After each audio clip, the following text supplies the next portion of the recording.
ફરી એકવાર સ્વાગત છે. તો ભોજન વિરામ બાદ આજના આ સાર્થક દિવસની દ્વિતીય બેઠકમાં આપ સૌને આવકાર આપું છું. પ્રથમ બેઠકમાં આપણે ગઝલના છંદો પરના પુનર્વિચારના માધ્યમથી સુંદર મજાનું વૈચારિક ભાથું મેળવ્યું. પ્રથમ બેઠકમાં જે વિષય હતો એને આગળ વધારતો વિષય હવેની બેઠકમાં આવી રહ્યો છે. ફારસી છંદોના ખેડાણનો સિદ્ધાંત અને નિયમો, આ વિષય પર હવે ચર્ચા કરવાના છીએ. ગઝલનું મૂળ ફારસીમાં, અરબીમાં, આ સાહિત્યમાં રહેલું છે. એના છંદો એટલે કે બહેર, જેના શાસ્ત્રને સમજ્યા વગર ગઝલની આત્મા સુધી પહોંચવું સંભવ જ નથી. તો આ બેઠકમાં આપણે ફારસી છંદોના ગુજરાતી ગઝલના સંદર્ભમાં, ગુજરાતી ભાષાના સંદર્ભમાં ખેડાણ વિશે સવિસ્તાર ચર્ચાઓ કરીશું.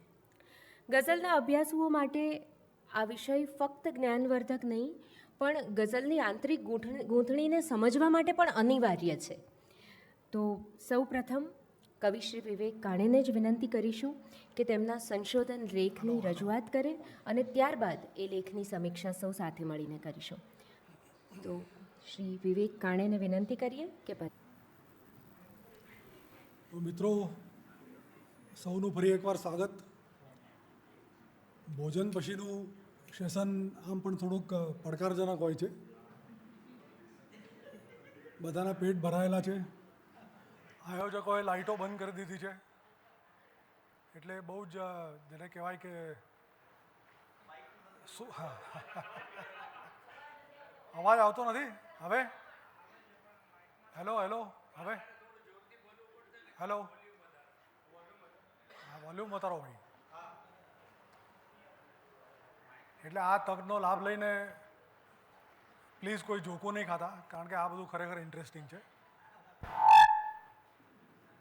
તો હવે આપણે વાત કરીએ ફારસી છંદોનું ખેડાણ, એના સિદ્ધાંત અને નિયમો વિશે. આમાં આપણે શું શું જોઈશું એ જોઈએ. એક તો ફારસી છંદોનું ખેડાણ, ત્યાર પછી બૃહદક્ષરના પ્રકાર, પછી ફારસી છંદોના ખેડાણનો સિદ્ધાંત, ફારસી છંદોના ખેડાણ માટેના નિયમો, સ્વાભાવિક પઠનમાં સાપેક્ષતા, અને પછી આપણે જોઈશું કેટલાક અતિ વિશિષ્ટ છંદો. તો શરૂ કરીએ.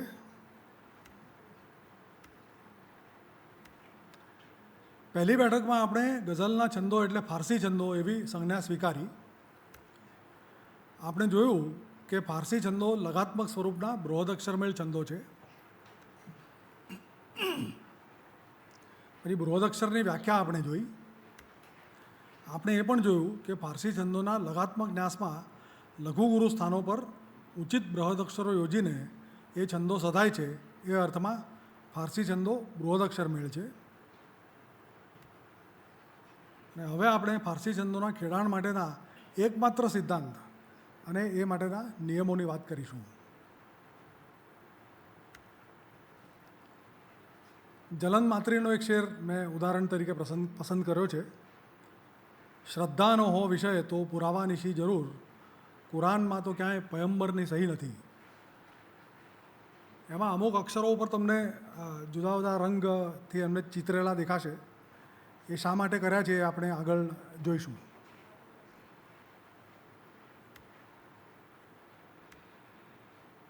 આ બધા બૃહદક્ષરોના પ્રકાર છે. એમાં સૌથી પહેલાં લઈએ લેખાકાર મુજબના ઉચ્ચારો, એટલે કે જેવું લખાયું છે એમાં કોઈપણ જાતના વિચલન વિના જે બૃહદક્ષરો અહીં યોજાયા છે એ. એમાં સૌથી પહેલાં હવે આપણે સંજ્ઞાઓ આપી છે એમને કે GS, જે બ્લુ કલરમાં તમને દેખાય છે તે. આ સંવૃત્ત બૃહદક્ષરો છે, એટલે કે વ્યંજનાંત.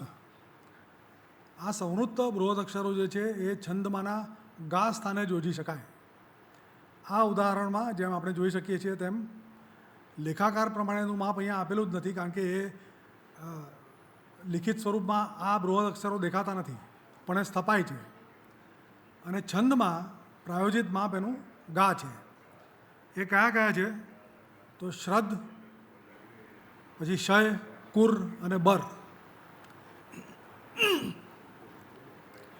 પછી જે ગુલાબી રંગમાં જી લખેલો છે એ બધા છે વિવૃત્ત દીર્ઘ બૃહદ અક્ષરો, જે છંદમાના ગા સ્થાને યોજાય છે, યથાસ્થાને, કોઈ વિચલન વિના. એના ઉદાહરણો પણ અહીં જોઈ શકાય છે. જે ગુલાબી રંગમાં આપણે લખેલા છે એ બધા દીર્ઘ બૃહદ અક્ષરો જ છે અને એ ગા સ્થાને જ વપરાય છે, કોઈ વિચલન નથી. ત્યાર પછી રસ્વ વિવૃત્ત રસ્વ બૃહદ અક્ષરો, જે છંદમાના લ સ્થાને યોજાયા છે, એ પણ અહીંયા આપણે ગ્રે રંગમાં એને રંગેલા છે. એટલે આ આપણે જોઈ શકીએ છીએ કે આ 3 પ્રકાર એવા છે કે જે કોઈ જાતના વિચલન વિના છંદની અંદર યોજાયા છે. એના પછી પ્રકાર આવે છે GL. એ વિવૃત્ત દીર્ઘ એવા છે કે જે આમ તો દીર્ઘ છે પણ છતાં છંદમાના લ સ્થાને યોજાયા છે. આ જે ગ્રીનમાં તમને દેખાય છે એ બધા એ પ્રકારના છે.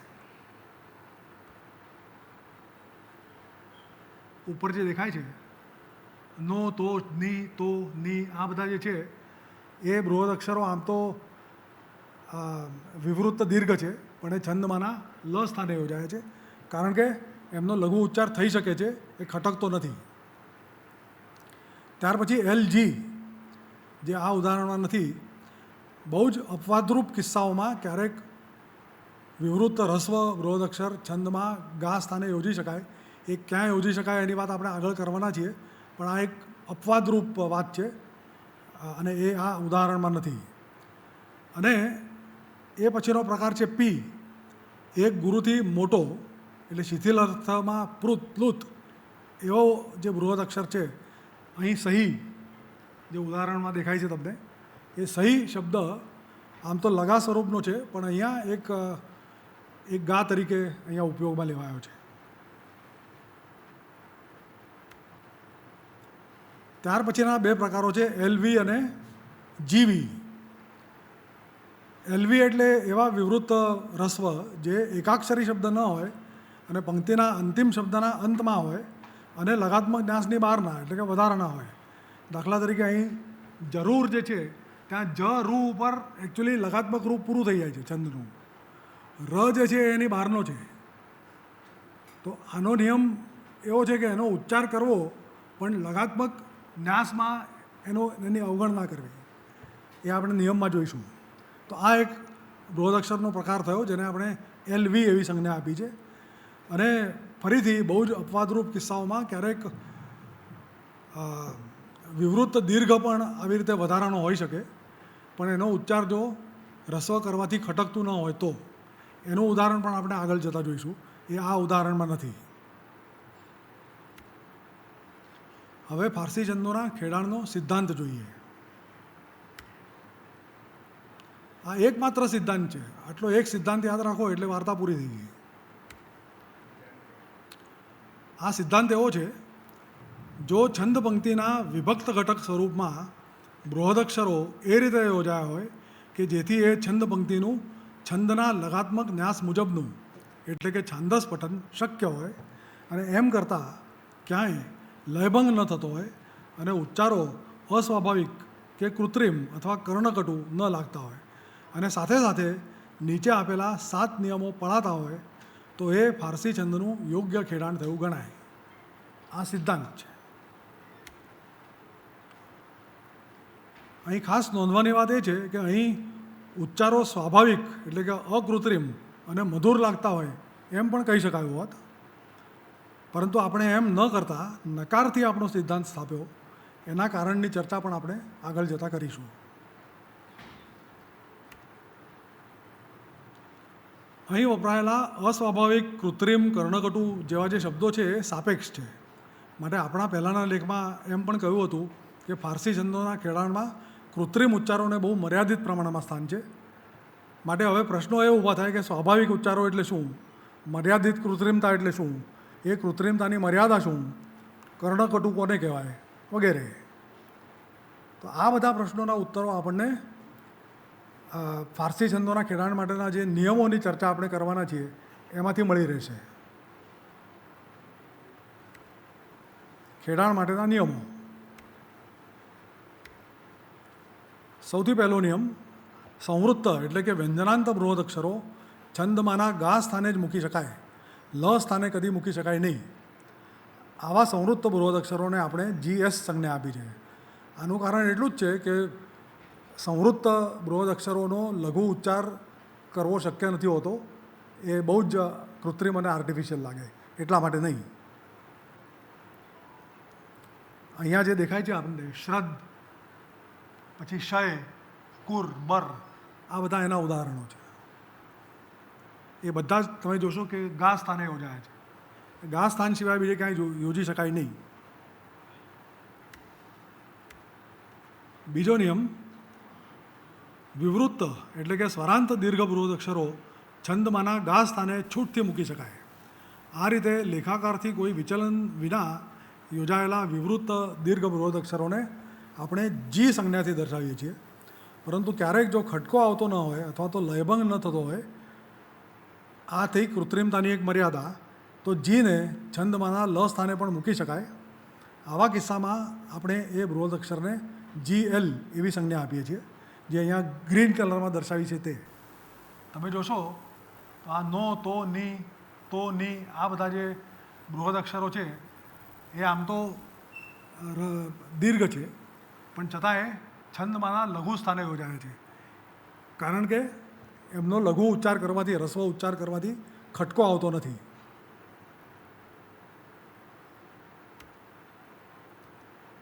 ત્રીજો નિયમ, વિવૃત્ત રસ્વ બૃહદ અક્ષરો છંદમાંના લ સ્થાને જ મૂકી શકાય, ગા સ્થાને મૂકી શકાય નહીં.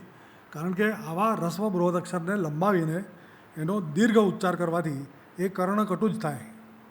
એમના લેખાકાર મુજબ કોઈ વિચલન વિના છંદમાંના લ સ્થાને યોજાયેલા વિવૃત્ત રસ્વ બૃહદ અક્ષર માટેની સંજ્ઞા છે L. અહીં તમે જે ગુલાબી રંગમાં જોઈ શકો છો એ બધા વિવૃત્ત રસ્વ બૃહદ અક્ષરો છે, અને એ બધા જ તમે જોશો કે લ સ્થાને યોજાયેલા છે.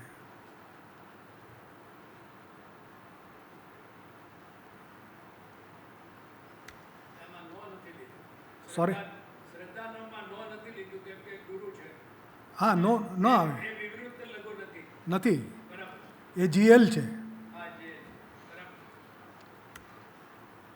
આ ત્રીજા નિયમમાં બે અપવાદો છે. એ શું અપવાદો છે એ જોઈએ. પહેલું તો એ કે ગુજરાતી ભાષામાં કેટલાક શબ્દો જોડણી પ્રમાણે રસ્વ એવા વર્ણોનો દીર્ઘ ઉચ્ચાર રૂઢ થઈ ગયો છે. દાખલા તરીકે કવિ, રવિ વગેરે શબ્દોમાં વીનો ઉચ્ચાર રસ્વ કરવો બહુ મુશ્કેલ છે. એથી એનો દીર્ઘ ઉચ્ચાર બોલચાલમાં રૂઢ થઈ ગયો છે. માટે એ છંદમાંના ગા સ્થાને યોજી શકાય. પરંતુ કવિતા શબ્દમાંનો વી છંદ પંક્તિમાં ગા સ્થાને એનો જો પ્રયોગ કરીએ તો એ દોષપૂર્ણ થાય. કારણ કે અહીં વીનો દીર્ઘ ઉચ્ચાર કર્ણકટુ થાય છે.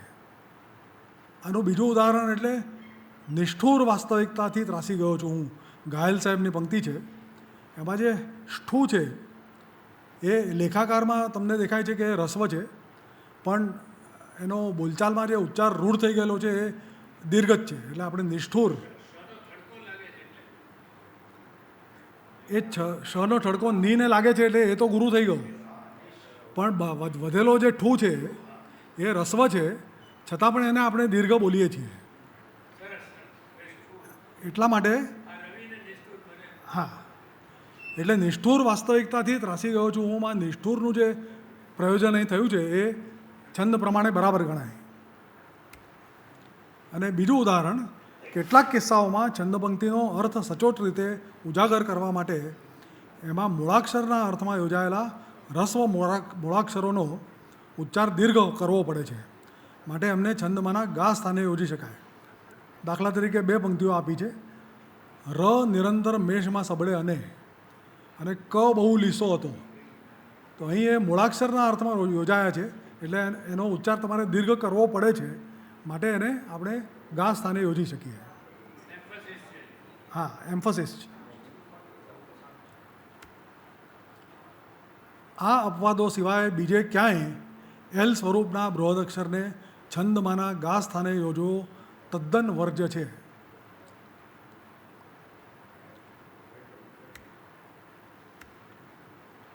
ચોથો નિયમ, જે વિવૃત્ત રસ્વ બૃહદ અક્ષર એકાક્ષરી શબ્દ ન હોય અને પંક્તિના અંતિમ શબ્દના અંતમાં આવતો હોય અને લગાત્મક ન્યાસની બહારનો એટલે કે વધારાનો હોય એનો છાંદસ પઠનમાં ઉચ્ચાર કરવો પરંતુ એને લગાત્મક ન્યાસમાં અવગણવો. આવા વધારાના બૃહદ અક્ષરને એલવી સંજ્ઞા અપાઈ છે. વધુમાં બહુ જ અપવાદરૂપ જૂજ કિસ્સાઓમાં આવો વધારાનો બૃહદ અક્ષર જો વિવૃત્ત દીર્ઘ હોય અને એનો રસ્વ ઉચ્ચાર ખટકતો ન હોય, નભી જતો હોય, તો એની માવજત પણ આ જ રીતે કરવી.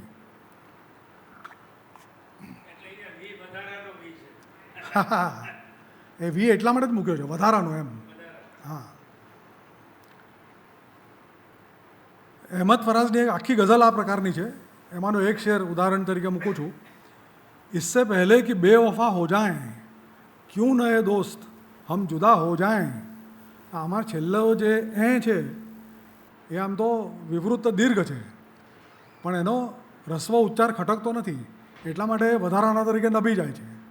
એટલા માટે એને આપણે જી કહી શકીએ.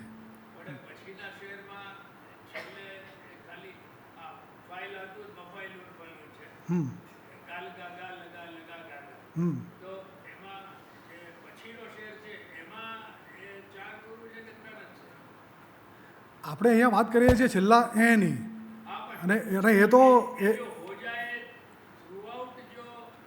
એ તો રદીફ છે.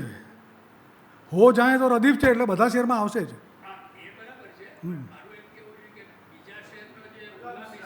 હા,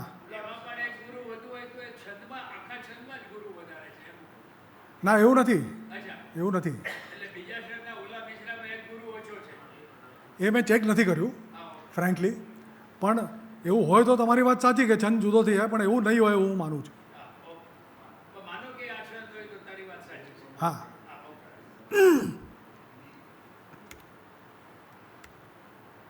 પાંચમો નિયમ, એક ગુરુથી લાંબો ઉચ્ચાર ધરાવતા બૃહદ અક્ષરો ક્યારેક ખટકો ન આવતો હોય કે લયભંગ ન થતો હોય તો છંદમાંના ગા સ્થાને મૂકી શકાય. આવા બૃહદ અક્ષરને પી સંજ્ઞાથી દર્શાવી શકાય. જેવી રીતે અહીં સહી, કુરઆનમાં તો ક્યાંય પયંબરની સહી નથી. આ સહી આખો શબ્દ એમણે એક ગુરુ તરીકે ઉપયોગમાં લીધો છે, રૂઢ થયો છે. છઠ્ઠો નિયમ, શબ્દના લેખાકારમાં જ્યાં જ્યાં બે રસ્વ વર્ણો સાથે લખાતા હોય પરંતુ બોલચાલના વ્યવહારમાં એમનો ઉચ્ચાર એક સંવૃત્ત બૃહદક્ષર તરીકે થતો હોય કે થઈ શકતો હોય ત્યાં ત્યાં એમને છંદ પંક્તિમાં એક ગા તરીકે જ પ્રયોજી શકાય, લલ તરીકે નહીં. દાખલા તરીકે આ ઉદાહરણમાં વિષય શબ્દના વિષય એ રીતે સ્થપાયેલા બે બૃહદ અક્ષરો લગા તરીકે પ્રયોજાયા છે. ફારસી છંદોના ખેડાણમાં વિષય શબ્દ વિષય એ પ્રમાણે લલ તરીકે કદી પ્રયોજી શકાય નહીં. આમ તો ફારસી છંદોમાં લલ એવું ક્યાંય આવતું જ નથી, પણ આ તો વાત છે જ નહીં. પણ ધારો કે હોય તો પણ એ લલ કરીને પ્રયોજી ન શકાય, કારણ કે ફારસી છંદોના ખેડાણના ધારાધોરણો મુજબ એવો ઉચ્ચાર કૃત્રિમ ગણાય છે. અકૃત્રિમતાની નિર્વાહ્ય મર્યાદા વિષય એવા પ્રયોજન સુધીની છે. આ છે કૃત્રિમતા અંગેની બીજી મર્યાદા. વિષય એવું પ્રયોજન મર્યાદા બહારનું ગણાય. હજી એક ઉદાહરણ લઈએ, વલય. તો વલય શબ્દ છે એમાં વ અને લય એ રીતે એનો ઉચ્ચાર થાય છે, માટે એને લગા તરીકે પ્રયોજી શકાય. પણ વલયો હોય તો એને લલગા એ રીતે જ પ્રયોજવો પડે, વલયો એમ કરીને પ્રયોજી ન શકાય.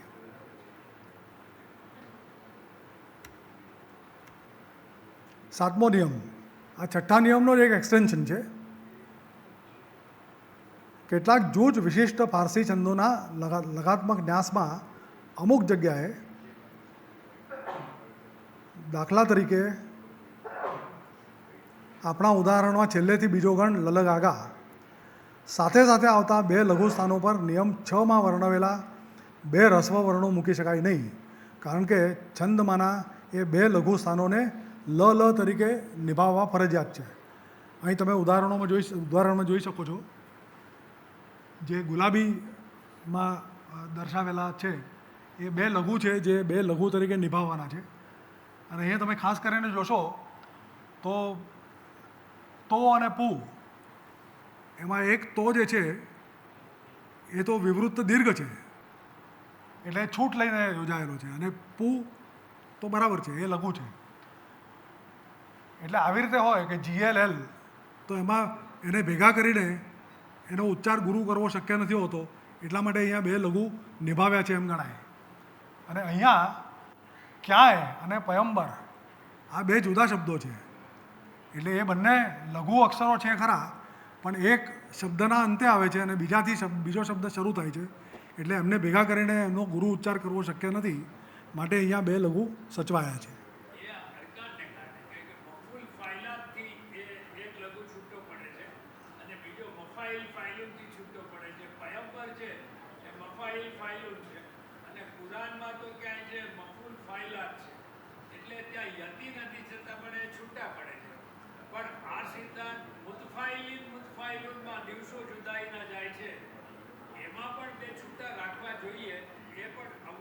હા,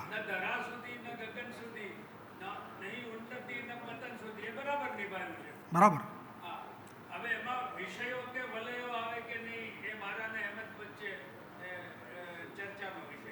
બરાબર છે. હા,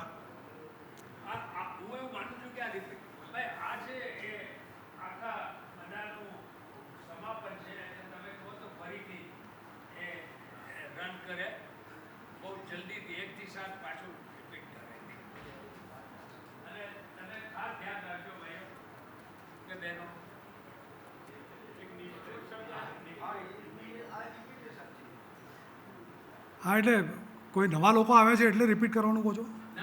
અચ્છા, ફાસ્ટ લાગે છે. અચ્છા, ઓકે. હા, એટલે પહેલો નિયમ એવો છે કે સંવૃત્ત એટલે કે વ્યંજનાંત બૃહદ અક્ષરો છંદમાંના ગા સ્થાને જ મૂકી શકાય, લ સ્થાને કદી મૂકી શકાય નહીં, જેમ અહીંયા દેખાડ્યા છે એ રીતે.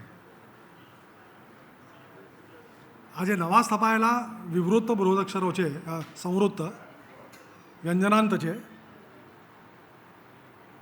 કોઈને કે પ્રશ્ન પૂછવો હોય તો વચ્ચે પૂછી શકે છે. અહીંયા આમાં શંકા છે કોઈને? આવે છે, આગળ આવે છે. મેં નિયમ 1થી શરૂઆત કરી છે.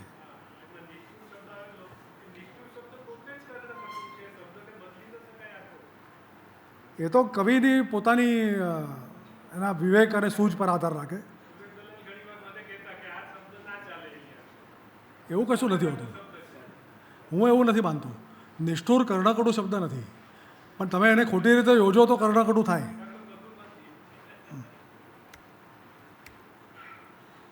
બીજો નિયમ છે વિવૃત્ત એટલે કે સ્વરાંત દીર્ઘ બૃહદ અક્ષરો છંદમાંના ગા સ્થાને છૂટથી મૂકી શકાય. આ રીતે લેખાકારથી કોઈ વિચલન વિના યોજાયેલા વિવૃત્ત દીર્ઘ બૃહદ અક્ષરોને આપણે જી સંજ્ઞાથી દર્શાવીએ છીએ. પરંતુ ક્યારેક જો ખટકો ન આવતો હોય કે લયભંગ ન થતો હોય તો અહીંયા બ્રેકેટમાં જુઓ, આપણે કૃત્રિમતાની મર્યાદાઓ પણ નોંધવાની છે. તો આ થઈ કૃત્રિમતાની એક મર્યાદા, જીને છંદમાંના લ સ્થાને પણ મૂકી શકાય. આવા કિસ્સામાં આપણે એ બૃહદ અક્ષરને GL એવી સંજ્ઞા આપી છે. તો અહીંયા GL મેં ગ્રીન રંગથી બતાવ્યા છે. આ નો છે, તો છે, ની છે, તો છે, ની છે, આ બધા વિવૃત્ત દીર્ઘ બૃહદ અક્ષરો છે, પણ એ છંદમાંના લ સ્થાને યોજાયા છે. કારણ કે એમનો ઉચ્ચાર રસ્વ થઈ શકે છે કોઈ જાતના ખટકા વિના.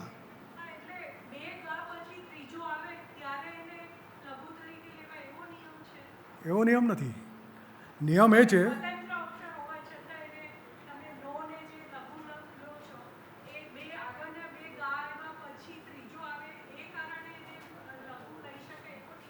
ના ના, એ કારણે નથી.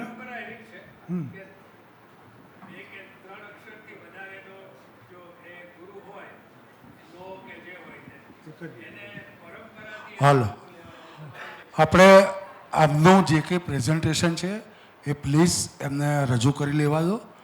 આપણે એમની આ સવાલો રેકોર્ડ નહીં થાય એટલા માટે, અને એ તો છે જ નોંધી રાખજો. એવું તો આપણી પાસે મોબાઈલ તો છે જ બેન, બરાબર છે? તો એમનું પ્રેઝન્ટ પતી જાવ, કારણ કે આ રેકોર્ડિંગ નહીં થાય, બીજું કશું નહીં. તમારો ચહેરો કોણ પૂછે છે એ પણ કોઈને ખબર નહીં પડે, અને એના માટેનો આપણે સ્પેશિયલ સમય છે જ આપણી પાસે, એટલા માટે, બીજું કોઈ કારણ નથી. ઓકે, તમે શ્યોર રિપીટ દીધો આગળ ચાલશે.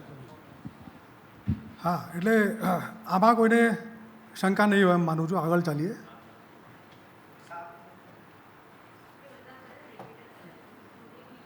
વિવૃત રસ્વ બૃહદ અક્ષરો છંદમાંના લ સ્થાને જ મૂકી શકાય, ગા સ્થાને મૂકી શકાય નહીં.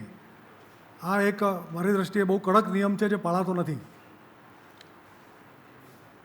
કારણ કે આવા રસ્વ બૃહદ અક્ષરને લંબાવીને એનો ઉચ્ચાર દીર્ઘ કરવાથી એ કર્ણકટુ જ થાય. એમના લેખાકાર મુજબ કોઈ વિચલન વિના છંદમાંના લ સ્થાને યોજાયેલા વિવૃત રસ્વ બૃહદ અક્ષર માટેની સંજ્ઞા એલ છે, અહીં બતાવેલી છે. હવે ત્રીજા નિયમમાં અપવાદો, તમે નિષ્ઠુરની વાત કરી તે હવે આવે છે. એક તો એવું છે કે ગુજરાતી ભાષામાં કેટલાક શબ્દો જોડણી પ્રમાણે રસ્વ એવા વર્ણોનો દીર્ઘ ઉચ્ચાર રૂઢ થઈ ગયો છે.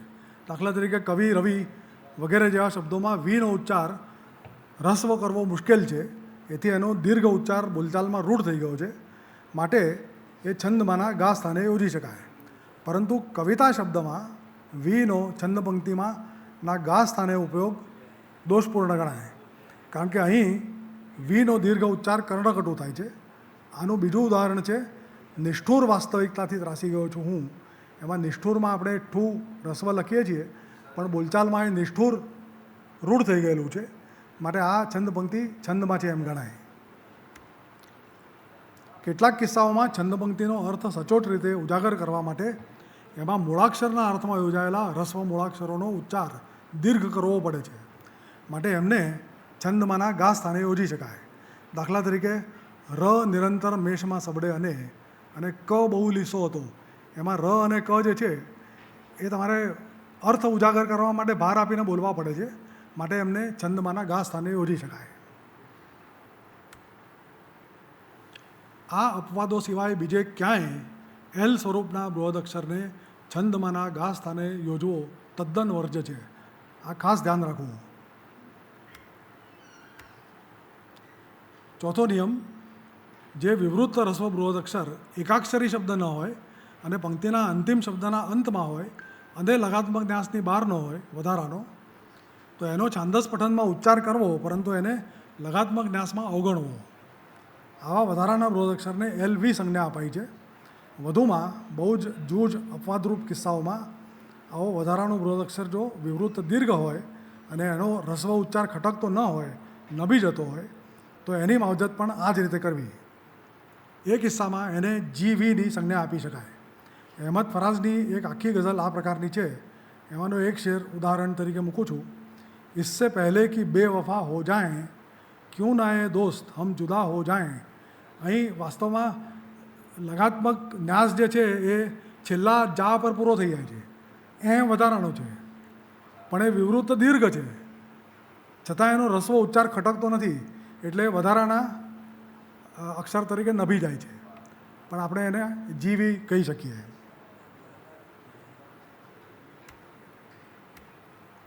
પાંચમો નિયમ, એક ગુરુથી લાંબો ઉચ્ચાર ધરાવતા બૃહદ અક્ષરો ક્યારેક ખટકો ન આવતો હોય અથવા લયભંગ ન થતો હોય તો છંદમાંના ગા સ્થાને મૂકી શકાય. આવા બૃહદ અક્ષરોને પી સંજ્ઞાથી દર્શાવી શકાય, જેમ અહીં સહી શબ્દ છે. એક આખો શબ્દ, એમાં જો કે બે બૃહદ અક્ષરો છે, પણ એ બે થઈને એક ગા તરીકે યોજાય છે. એટલે અહીં સહી એક પી નામનો બૃહદ અક્ષર ગણાશે.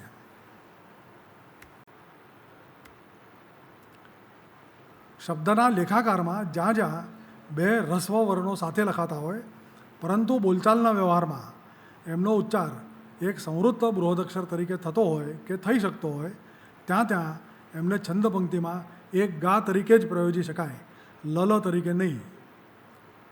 દાખલા તરીકે આપણા ઉદાહરણમાં વિષય શબ્દ જે છે એને વિષય એ રીતે સ્થપાયેલા બે બૃહદ અક્ષરો લગા એ રીતે જ પ્રયોજવો પડે. ફારસી છંદોના ખેડાણમાં વિષય શબ્દ વિષય એ પ્રમાણે લલ તરીકે કદી યોજી શકાય નહીં. કારણ કે ફારસી છંદોના ખેડાણના ધારાધોરણો મુજબ એવો ઉચ્ચાર કૃત્રિમ ગણાય છે. અકૃત્રિમતાની નિર્વાહ્ય મર્યાદા વિષય એવા પ્રયોજન સુધીની છે. આ છે કૃત્રિમતા અંગેની બીજી મર્યાદા. વિષય એવું પ્રયોજન મર્યાદાની બહારનું ગણાય. બીજું એક ઉદાહરણ જોઈએ તો વલય.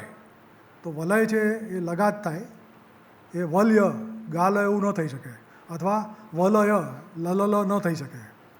પણ વલયો શબ્દ હોય તો એનો પ્રયોજન લલગા તરીકે જ કરવું પડે. ઘણા લોકો વલ્યો કરતા હોય છે, પણ એ ભૂલ ભરેલું છે.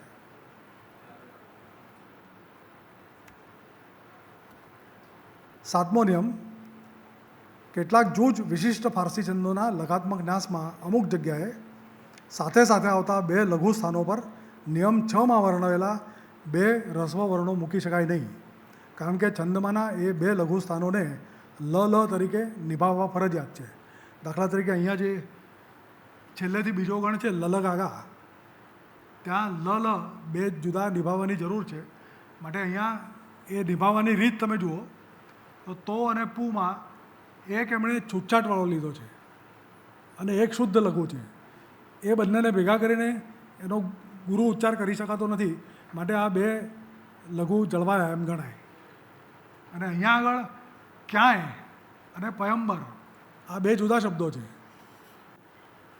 ય ઉપર શબ્દ પૂરો થાય છે, પથી નવો શબ્દ શરૂ થાય છે, માટે બંને લઘુ છે, તો એમને ભેગા કરીને એક ગુરુ ઉચ્ચાર થઈ શકતો નથી, માટે આ બે લઘુ જળવાયા એમ અહીં ગણાય.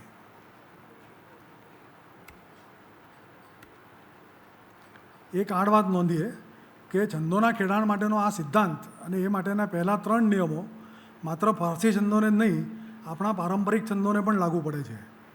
નિયમ 4 થી નિયમ 7 એ ફારસી છંદોના ખેડાણ માટેના ખાસ નિયમો છે. આટલું પ્રાવધાન ગુજરાતી ગઝલમાં ફારસી છંદોના ખેડાણ માટે પર્યાપ્ત છે. આ સિદ્ધાંત અને આ નિયમોને આધીન રહીને રચાયેલા શેર જ છંદની દૃષ્ટિએ માન્ય ગણાય. જો કોઈ છંદ પંક્તિમાં આમાંના કોઈ પણ નિયમનું ઉલ્લંઘન થતું હોય તો એ આખો શેર અમાન્ય ગણાય. આ પ્રાવધાનની બહાર હોય એવો ફારસી છંદમાં કહેવાયેલો એક પણ માન્ય ઉર્દુ શેર મારા જોવામાં આવ્યો નથી. ગુજરાતીમાં કહેવાયેલા એવા કેટલાક માન્ય ગણાયેલા શેર જોવામાં આવે છે ખરા, પરંતુ એ જે તે કવિની અને માન્ય રાખનારાઓની અણસમજને કારણે છે. એ અંગેની જોઈએ એવી જાગૃતિ આપણે ત્યાં હજી આવી નથી. બીજી મહત્ત્વની વાત એ નોંધવાની કે આટલા પ્રાવધાન પછી ફારસી છંદોમાં છૂટછાટના નિયમોની જુદી ચર્ચા કરવાની રહેતી નથી, કારણ કે માન્ય ગણાતી બધી જ છૂટ આ નિયમોમાં સમાવિષ્ટ છે. આથી વધુ કોઈ સવલત કે છૂટ ઉપલબ્ધ નથી. હવે સ્વાભાવિક પઠન આપણે કહીએ છીએ, બરાબર છે કે ગઝલમાં સ્વાભાવિક પઠનનું મહાત્મ્ય છે, પણ એ સ્વાભાવિક પઠન એટલે શું અને એ એક જ હોય કે જુદા જુદા હોઈ શકે, એ હવે જોઈએ. આ સંદર્ભે શ્રી રાજેશ વ્યાસના શોધ પ્રબંધમાંનું એક સરસ ઉદાહરણ હવે જોઈએ. તણાઈ આવતી છોને બધી ખારાશ પૃથ્વીની, આ એક પંક્તિ છે. હવે લગા ગાગાના 4 આવર્તનો ધરાવતો ફારસી છંદ આપણે લઈએ. તણાઈ આવતી છોને બધી ખારાશ પૃથ્વીની, લગા ગાગાના 4 આવર્તનો. તો આ પઠન સ્વાભાવિક છે. તણાઈ આવતી છોને બધી ખારાશ પૃથ્વીની. આ પંક્તિનું આપણે લગા ગાગાના 4 આવર્તનો ધરાવતા ફારસી છંદ મુજબ છાંદસ પઠન કરીએ તો એ સ્વાભાવિક જણાય છે. પણ સાથે સાથે એનું પઠન અનુષ્ટુપ પ્રમાણે કરીએ તો એ પણ સ્વાભાવિક જણાય છે. તણાઈ આવતી છોને બધી ખારાશ પૃથ્વીની, એટલે અહીં એક જ પંક્તિની 2 સ્વાભાવિક પઠન રીતિઓ છે, એ નોંધીએ. આ કાવ્યની એ પછીની પંક્તિ સિંધુના ઓરમાંથી તો ઉઠશે અમી વાદળીએ, એનું પઠન આપણે ધારેલા ફારસી છંદમાં થઈ શકતું નથી. લગા ગાગાના 4 આવર્તનમાં એ માત્ર અનુષ્ટુપમાં જ થઈ શકે છે. માટે આ પંક્તિની 2 સ્વાભાવિક પઠન રીતિઓ નથી. તેથી આ કાવ્ય અનુષ્ટુપ છંદમાં રચાયેલું છે એ ફલિત થાય છે. હજી એક ઉદાહરણ લઈએ. આ જે મિસ્કીન સાહેબનું ઉદાહરણ આપણે લીધું, એમાં તો એક યોગાનુયોગ હતો કે એક પંક્તિનું 2 છંદમાં પઠન થઈ શકતું હતું. પણ ક્યારેક ઉસ્તાદ શાયરો એવી પંક્તિઓ જાણી જોઈને રચતા હોય છે કે જેમનું પઠન 2 જુદા જુદા છંદોમાં થઈ શકે. તો આ હેમંત દોરડાનો એક શેર જોઈએ. એના ખળખળતા ઝરણમાં એ મને વહેવા ન દે, પગ મૂકું એની ગલીમાં તો વહાવી દે મને. હવે આનું પઠન 2 છંદ વિધાનો પ્રમાણે થઈ શકે, જે બાજુમાં આપ્યા છે. પહેલું છંદ વિધાન, એના ખળખળતા ઝરણમાં એ મને વહેવા ન દે. ગા લગા ગા ગા લગા ગા ગા લગા ગા ગા લગા. બીજા પ્રમાણે જો કરીએ પઠન તો એના ખળખળતા ઝરણમાં એ મને વહેવા ન દે, આ રીતે થાય. અહીં એના ખળખળતા એટલા જ ખંડ ઉપર ધ્યાન આપીએ તો એનો સંપૂર્ણ સ્વાભાવિક ઉચ્ચાર શું થાય? ધારો કે આપણે વાત કરતા હોઈએ અથવા ગદ્યમાં તો એના ખળખળતા ગા ગા ગા ગા ગા, આ સંપૂર્ણ સ્વાભાવિક છે. પણ પહેલાં છંદ વિધાન મુજબ એનું જો પઠન આપણે કરીએ તો એ થઈ જાય ગા લગા ગા ગા, અને બીજા છંદ વિધાન મુજબ જો ઉચ્ચાર કરીએ તો ગા લ ગા ગા લ એમ થઈ જાય. આ ત્રણેય ઉચ્ચારો સ્વાભાવિકતાના ઉતરતા ક્રમમાં છે. સંપૂર્ણ સ્વાભાવિક પેલો છે ગા ગા ગા ગા ગા, અને પછીના બે એનાથી ઉતરતા છે.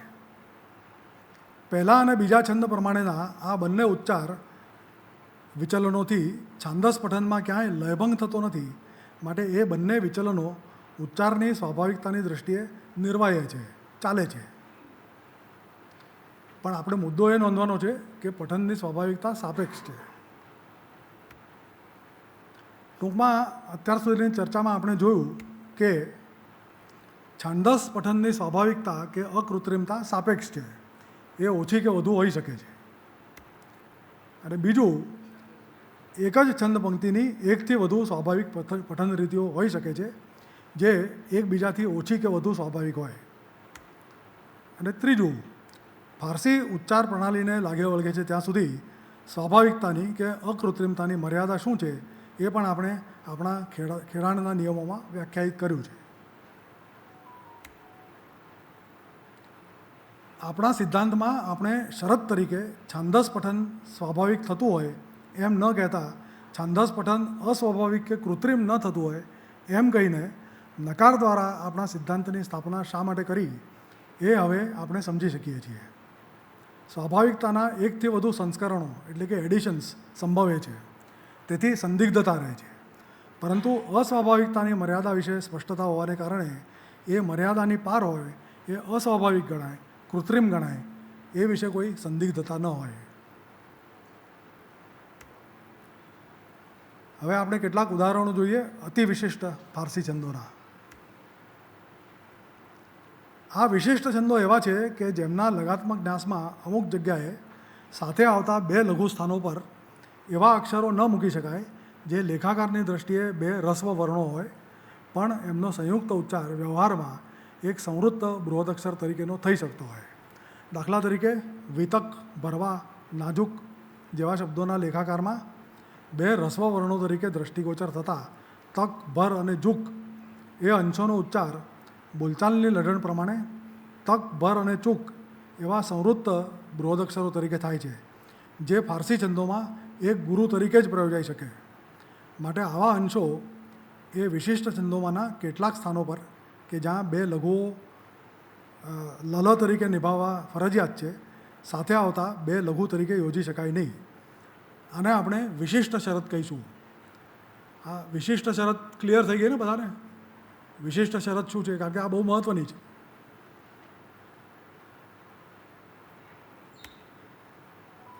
હવે અતિ વિશિષ્ટની વાત કરીએ. આ અતિ વિશિષ્ટ છંદો એવા છે કે જેમના લગાત્મક ન્યાસમાં અમુક જગ્યાએ સાથે આવતા બે લઘુ સ્થાનો પર વિશિષ્ટ શરત તો પાળવાની જ છે, પણ સાથે સાથે શરૂઆતમાં અને અંતમાં ગણફેરનો પણ વિકલ્પ છે. આ છંદોમાં પહેલાં લલગાગા ગણને સ્થાને ગાલગાગા ગણ યોજી શકાય છે. આ છંદ અતિ વિશિષ્ટ એટલા માટે છે કે આ બે વૈકલ્પિક ગણોમાં જોઈ શકાય છે કે માત્રા સંખ્યા પણ સમાન રહેતી નથી. લલગાગા એટલે 6 માત્રા થાય અને ગાલગાગા એટલે 7 માત્રા થાય, છતાં પણ એ રિપ્લેસેબલ છે. એ આ છંદોને અતિ વિશિષ્ટ બનાવે છે. ઉપરાંત આ છંદોના અંતમાં પણ લલગાને સ્થાને ગાગા ગણ મૂકી શકાય છે. શરૂઆતમાં જો ગાલગાગા ગણ યોજાય અને છેલ્લે જો ગાગા ગણ યોજાય તો બે લઘુ સાથે ન આવતા હોવાથી આપણી વિશિષ્ટ શરત પાળવાનો પ્રશ્ન જ ઉદ્ભવતો નથી. એટલે હવે એના કેટલાક ઉદાહરણો જોઈએ.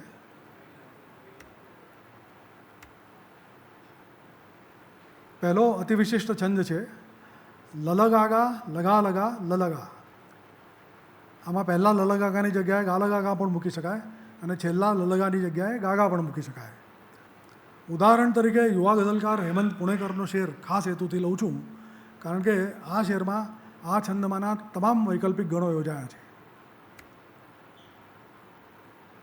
હું જ્યાં બે પાંદડે થયો ન થયો, ઋતુ બદલાઈ પાનખર બેઠી.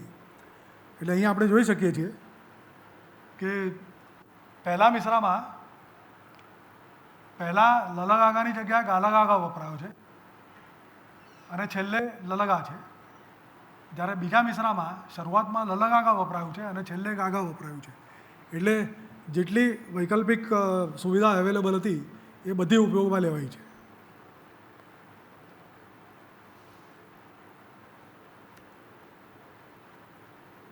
અતિવિશિષ્ટ છંદનું બીજું ઉદાહરણ, લલગાગા લલગાગા લલગાગા લલગા. આમાં પણ પહેલાં લલગાગાની જગ્યાએ ગાલાગાગા અને છેલ્લા લલગાની જગ્યાએ ગાગા એમ મૂકી શકાય છે. ગાલિબનો પ્રસિદ્ધ શેર જોઈએ, इश्क पर जोर नहीं है ये वो आतश गालिब कि लगाए न लगे और बुझाए न बने. અહીં પણ આપણે જોઈ શકીએ છીએ કે પહેલા મિશ્રામાં શરૂઆતમાં લલગાગાની જગ્યાએ ગાલાગાગા છે અને છેલ્લે ગાગા છે, અને બીજા મિશ્રામાં લલગાગા છે અને છેલ્લે પણ લલગાગા છે, લલગા છે. એટલે અહીં પણ બધા જ વિકલ્પો ઉપયોગમાં લેવાયા છે.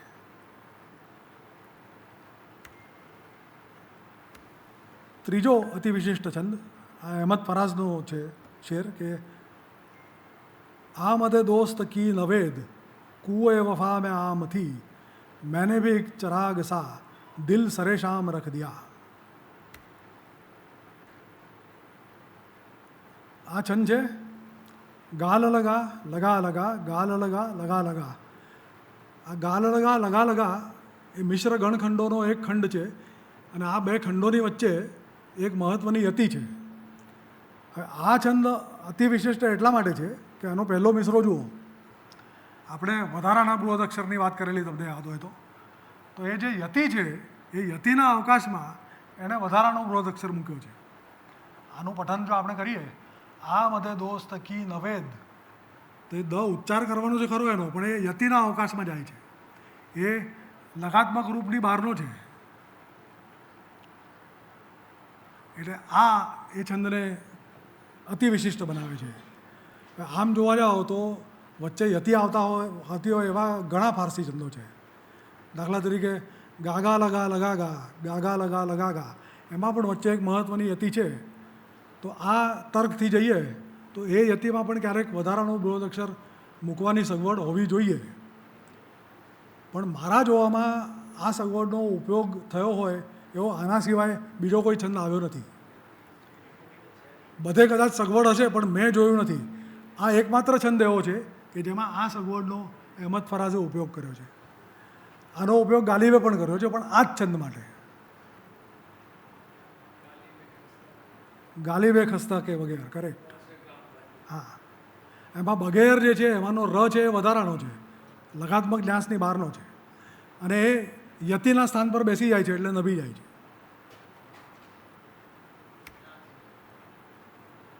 આની વાત આપણે કરીએ. ટૂંકમાં 7મા નિયમમાં 2 લઘુઓ જાળવવા માટેના નિર્દેશો શું છે હવે જોઈએ. આ ઉદાહરણોના અવલોકનો પરથી જણાશે કે આપણા 7મા નિયમ હેઠળ છંદમાંના વિશિષ્ટ લઘુ સ્થાનો પર 2 લઘુઓ નિભાવવાના 2 જ રસ્તા છે. પહેલો રસ્તો, જ્યાં 2 લઘુઓ સ્વતંત્ર રીતે સાચવવાના છે એ લલો સ્થાનો પર GLL અથવા LGL અથવા GLGL એ રીતે બૃહદ અક્ષરો લયભંગ ન થાય એમ યોજી શકાય. અને બીજો રસ્તો, એ 2 વિશિષ્ટ લલ સ્થાનો પર LL પ્રમાણેના બૃહદ અક્ષરો પણ યોજી શકાય જો એમાંના પહેલા L પર એક શબ્દ પૂરો થતો હોય અને એ પછીનો શબ્દ બીજા Lથી શરૂ થતો હોય. ઉપરાંત જો આ LL એક જ શબ્દનો ભાગ હોય પણ એમનો સંયુક્ત ઉચ્ચાર એક ગા તરીકે થઈ શકતો ન હોય અથવા કર્ણકટુ લાગતો હોય, એવા કિસ્સામાં પણ LL યોજી શકાય. દાખલા તરીકે આપણે ઋતુ બદલાઈ પાનખર બેઠી એ જે જોયું, એમાં ઋતુ પહેલો જે શબ્દ છે એ 2 ઋતુને ભેગા કરીને એનો ગા કરવો શક્ય જ નથી. એટલા માટે એ બંને L છે, છતાં પણ ઋતુ બદલાઈ એ રીતે તમે 2 લઘુ જુદા નિભાવીને છંદ પંક્તિ રચી શકો છો.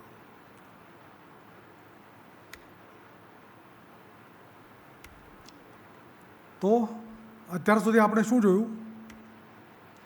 ફારસી છંદોના ખેડાણ માટેના એકમાત્ર સિદ્ધાંત અને એ માટેના નિયમો આપણે જોયા. ફારસી છંદોમાં યોજાઈ શકાતા વિવિધ પ્રકારના બૃહદ અક્ષરો અને એમની સંજ્ઞાઓ આપણે જોઈ. ફારસી છંદોમાં માન્ય ગણાતી છૂટ આપણે એ પણ નોંધ્યું કે આપણા 7 નિયમોમાં આ છૂટની સમજ પણ સમાવિષ્ટ છે. માટે છૂટછાટ માટેના નિયમો જુદા બતાવવાની જરૂર રહેતી નથી. છાંદસ પઠનની સ્વાભાવિકતા અને એની સાપેક્ષતા એ પણ આપણે જોયું. ફારસી છંદોના ધારાધોરણો પ્રમાણે સ્વાભાવિકતાની કે અકૃત્રિમતાની મર્યાદા પણ આપણે નોંધી. કેટલાક અતિ વિશિષ્ટ ફારસી છંદોના ઉદાહરણો પણ આપણે જોયા.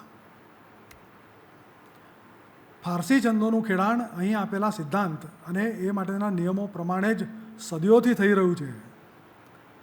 આમાં કશું નવું નથી, પરંતુ આ સિદ્ધાંત અને નિયમો આટલા વિશદ અને સર્વગ્રાહી સ્વરૂપમાં એક જ સ્થાને આલેખાયા હોય એવો બીજો કોઈ ગ્રંથ, લેખ કે અન્ય લખાણ મારા જોવામાં આવ્યા નથી.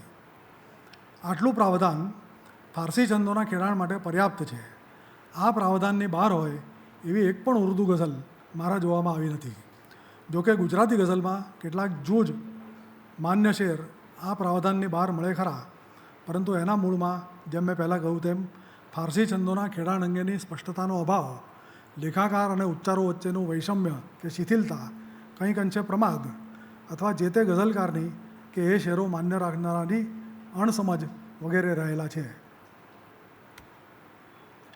ગુજરાતીમાં ફારસી છંદોના ખેડાણમાં જે સંદિગ્ધતા પ્રવર્તે છે એ આ લેખમાં થયેલી સ્પષ્ટતાઓ પછી હવે દૂર થશે અને હવે પછીનું ખેડાણ છંદની દૃષ્ટિએ સાફ સુથરું થશે એવી અપેક્ષા રાખી શકાય. હવે પ્રશ્ન રહ્યો, અત્યાર સુધી રચાયેલા એવા શેરોડો જે આ વ્યાકરણમાં કે નિયમોમાં બેસતા નથી, એમનું શું કરવું? આ સંદર્ભે હું આપણું જાણીતું વેદ વાક્ય ટાંકું છું, સત્યમેવ જયતે નાનૃતમ. હવે જી જે છે એ તો પરસ્મય પદ ધાતુ છે પાણીનીના વ્યાકરણ પ્રમાણે, એટલે અહીં જયતી એમ આવવું જોઈએ. પરંતુ આ વેદ વાક્ય પાણીનીના વ્યાકરણથી ઘણા પહેલાંના સમયનું છે, એટલે એને આપણે જેમનું તેમ રહેવા દીધું છે. એ જ તરફથી આ વ્યાકરણ પહેલાં રચાયેલા શેરોની મર્યાદા નોંધીને એમને જેમના તેમ રહેવા દેવા એવો અભિગમ રાખી શકાય. દાખલા તરીકે, પરિચય છે મંદિરમાં દેવોને મારો અને મસ્જિદોમાં ખુદા ઓળખે છે. અહીં પરિચયમાં રી રસ્વ છે, એને લંબાવીને દીર્ઘ કરવો પડે છે. એટલે આ નિયમો પ્રમાણે એમાં બેસતું નથી. પણ આ નિયમો તો હમણાં રચાયા ને, એ શેર તે વખતે રચાઈ ગયેલો છે, એટલે એને આપણે રહેવા દઈએ એમને એમ, એની મર્યાદા નોંધી લઈએ અને આપણે એવું ન કરીએ. એવો જ બીજો શેર મરીઝનો છે કે એક તો ઓછી મદિરા છે અને ગળતું જામ છે. હવે મદિરામાં તમે એનો દીર્ઘ ઉચ્ચાર ન કરી શકો, એને મદિરા દી રસ્વ છે, એટલે આ નિયમ પ્રમાણે એ ન બેસે. પણ આ બધું રચાયું એની પહેલાં લખાઈ ગયેલો છે, એટલે આપણે એને માન્ય રાખીએ, એની મર્યાદા નોંધીએ અને એ યાદ રાખીએ કે આપણે આવું નથી કરવાનું. સાથે સાથે એ પણ કહેવું જોઈએ કે છંદ એ માત્ર સાધન છે, અંતિમ સાધ્ય તો કાવ્ય છે. ઉત્તમ કાવ્ય રચાવવું એ જે તે કવિની પ્રતિભા અને સર્જનાત્મક સૂઝ પર નિર્ભર છે. પરંતુ કાવ્યની ખરી સિદ્ધિ તો એ કાવ્યના ભાવકના ચિત્તમાં આહલાદ જન્માવે એમાં છે. એ માટે ભાવક પોતે સજ્જ અને સંવેદનશીલ હોય એ પણ એટલું જ આવશ્યક છે. કાવ્ય સિદ્ધિની વાત અહીં પ્રસ્તુત નથી, કારણ કે એ તો એક બહુ મોટો સ્વતંત્ર વિષય છે જે આપણા આ અભ્યાસ ક્ષેત્રની બહારનો છે. આપણે આ 2 બેઠકોમાં જે વાત કરી એ સંપૂર્ણ વ્યાકરણ નથી. હજી 2 મુખ્ય વાતો રહી જાય છે: ફારસી છંદોનું ગુજરાતી નામાભિધાન અને ગુજરાતી ગઝલ માટે વિવેચનના માનદંડો, જેમાં કાફિયાની વાત પણ છે. આ બંને બહુ વિસ્તૃત વિષયો છે, એમની વાત ફરી કોઈ વાર. ફારસી છંદો વિશે આપણે અત્યાર સુધી કરેલી વાત અને આ રહી ગયેલી વાતોને સમાવતું મારું પુસ્તક નહીં સાંધો નહીં રેણ ટૂંક સમયમાં પ્રગટ થશે.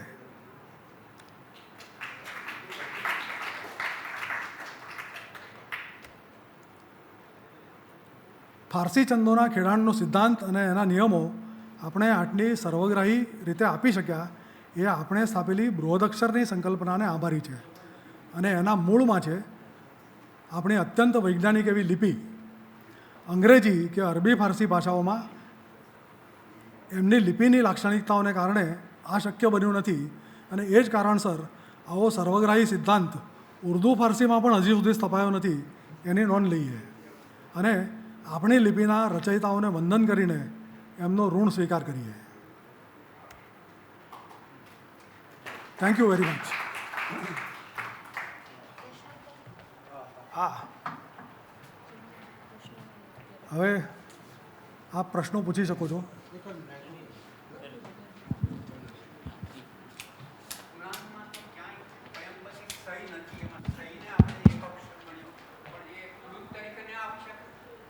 આવે જ ને, શિથિલ અર્થમાં આપણે એને પ્લુત કહી શકીએ, પણ જલન સાહેબે એને એક ગુરુ તરીકે જ ત્યાં વાપર્યો છે, એટલે આપણે એને એક બૃહદ અક્ષર કહ્યો અને એને જુદી કેટેગરી બનાવીને જુદી સંજ્ઞા પણ આપી, એને આપણે પી કહીશું.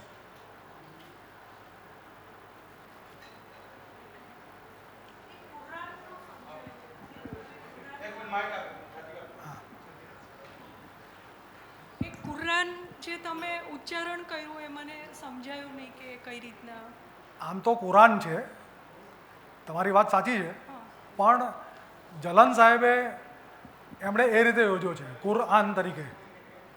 એ પ્રશ્ન તમારે જલન સાહેબને પૂછવો પડે, પણ એમણે જે રીતે યોજ્યું છે એ રીતે મેં અહીંયા બતાવ્યું. એટલે આવા બધા પ્રશ્નો જ્યારે અમે છંદ શીખીએ છીએ એમને આગળ રાખીને એમના શેરો વાંચીને અમે શીખવા પ્રયત્ન કરીએ છીએ, લઘુગુરુની સમજણ કેળવવા માટે પ્રયત્ન કરીએ છીએ, તો ત્યાં આગળથી જ અમને ખોટી દિશામાં જવાનું થાય છે, એવું બને છે. હવે પછી ખોટી દિશા નહીં મળે એનું કારણ તમને કહી દઉં. કારણ કે તમે પેલો સિદ્ધાંત છે ને એ યાદ રાખો. છંદ પંક્તિમાં યોજાયેલા શબ્દનો ઉચ્ચાર છંદથી નક્કી થાય છે.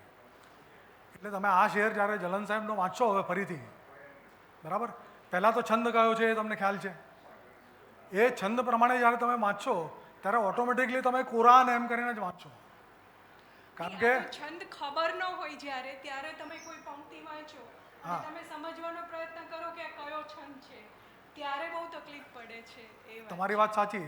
એનો એક જ રસ્તો છે કે એ એક જ ગઝલની તમે મલ્ટિપલ પંક્તિઓ લો અને છંદ પકડવાનો પ્રયત્ન કરો. પછી એક છંદ પકડાય પછી એ છંદ પ્રમાણે બાકીની પંક્તિઓ બેસે છે કે નહીં એ જુઓ.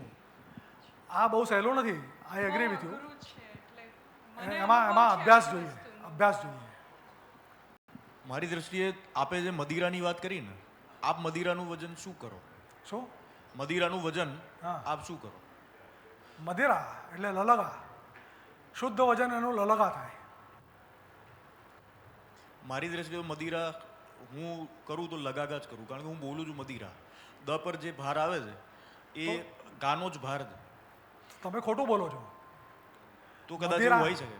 મદિરા ઉચ્ચાર છે જ નહીં, મદિરા એ જ ખરો ઉચ્ચાર છે. અને પરિચયમાં બી મને એવું જ લાગે છે, પરિચયમાં રી એકદમ લઘુ નથી આવતો, રી એકદમ ગુરુ તરીકે નથી જતો, પણ ગુરુ કોઈ વાપરે તો ખોટો એને પાડી શકે એવું મને નથી લાગતું.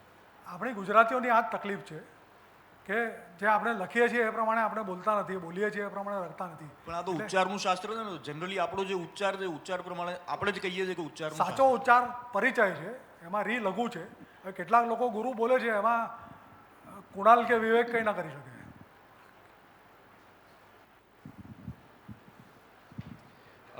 તમે જે આડ વાત કરી એમાં મારે થોડું સમજવું છે, ફરી એ સાઈડ જો તમે લઈ જઈ શકો તો.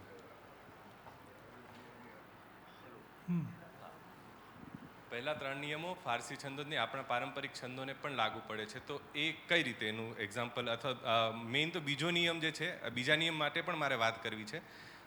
જ્યારે કમ્પોઝિશન આપણે કરતા હોઈએ છીએ ગઝલનું, ત્યારે બીજો નિયમ ઘણીવાર એવું થયું છે, મારી સાથે પણ થયું છે, અને એવી બીજી એક્ઝામ્પલ અત્યારે મારી પાસે નથી, પણ બીજા નિયમ ઉપર તમે જાઓ તો એ નિયમમાં જ્યારે આપણે ગુરુ લઘુનું સ્થાન છે અને એને આપણે ગુરુ અક્ષર આપણે ત્યાં મૂકીએ છીએ ત્યારે કમ્પોઝિશનમાં બહુ જ ખટકે છે, અને ત્યાં આપણે એને સરળ એમાં અંદર નથી ઉતરી શકતા બીજા નિયમ માટે. અને એ પાછું તમારી આડ વાત સાથે કઈ રીતે સંલગ્ન છે પહેલાં તો આપણે આ પહેલાં 3 નિયમો આપણા છંદોને પણ લાગુ પડે છે કે નહીં એ જોઈ લઈએ. બરાબર.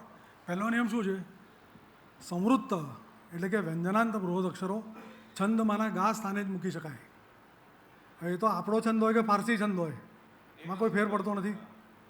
એટલે એગ્રીડ. ચાલો બીજું, વિવૃત્ત એટલે કે દીર્ઘ બૃહદ અક્ષરો છંદમાંના ગા સ્થાને છૂટથી મૂકી શકાય, નો પ્રોબ્લેમ. પણ ક્યારેક એ છંદમાંના લઘુ સ્થાને પણ મૂકી શકાય, લ સ્થાને, જો એનો ઉચ્ચાર આસાનીથી રસ્વ કરી શકાતો હોય તો. પણ એ તો પછી આપણા પારંપરિક છંદમાં નહીં થઈ શકે ને? પારંપરિક છંદમાં થાય જ છે એવું. કઈ તમે અક્ષરમેળ છંદો જુઓ, માત્રામેળ છંદો જુઓ, બધી જ જગ્યાએ આપણા કવિઓ પણ એ ઘણા દીર્ઘ અક્ષરોને લઘુ સ્થાને યોજે જ છે. પણ દીર્ઘ રસ્વ કે કાનોમાં તો મતલબ નો કે તો કે એ મેં ઓછા જોયા, મતલબ અથવા એવું કોઈ મારું વાંચન પણ નહીં હોય. નો, ની, ને, નું, ના બધું જ. મને નથી, મેં નથી. રસ્વ દીર્ઘયમાં થાય છે, ને નોમાં બહુ નથી. ઓછું વધારેનો પ્રશ્ન નથી, પણ દીર્ઘ અક્ષર છંદમાંના લ સ્થાને યોજવું એ આપણે ત્યાં અસામાન્ય નથી, યોજાય છે. અરાજકતા નથી, એ છૂટ લેવાય છે, આપણા છંદોમાં પણ લેવાય છે. મેં કોઈ શાસ્ત્ર એ અરાજકતા ન કહેવાય ને, એ વ્યવસ્થા કોઈ છે. રેફરન્સ હા,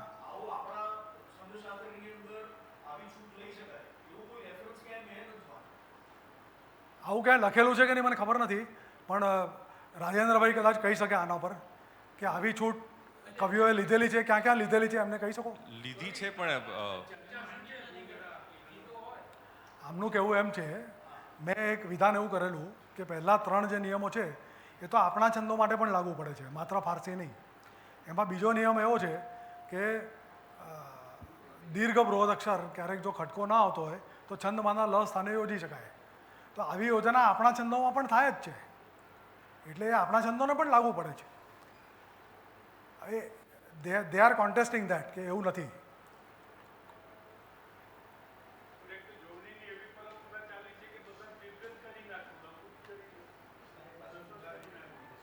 એ બહુ લાંબો વિષય છે, એ તમે પેલી ઊંઝા જોડણીની વાત કરો ઊંઝા છો જોડણી ને, થઈ. એમાં મારે જવું નથી. ત્યાં હા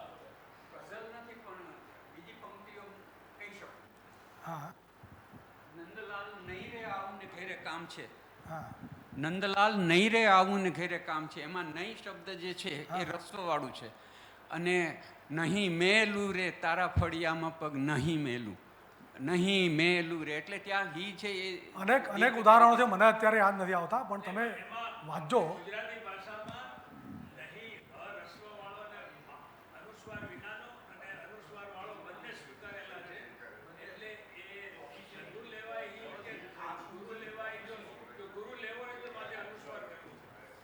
બરોબર છે.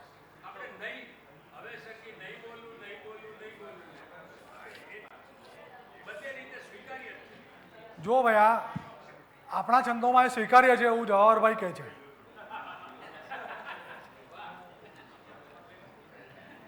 હવે ત્રીજો નિયમ જે આપણે જો વિવૃત રસ્વ બૃહદ અક્ષરો છંદમાંના લ સ્થાને જ મૂકી શકાય, તો એ આપણા છંદોને પણ લાગુ પડે છે.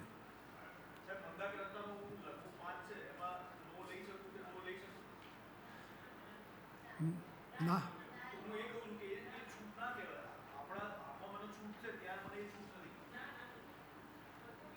કેટલીક જગ્યાએ લઈ શકાય છે અને લોકો લેતા પણ આવ્યા છે, તમે જોજો. બધે જ લેવાય એમ નથી કહેતો હું.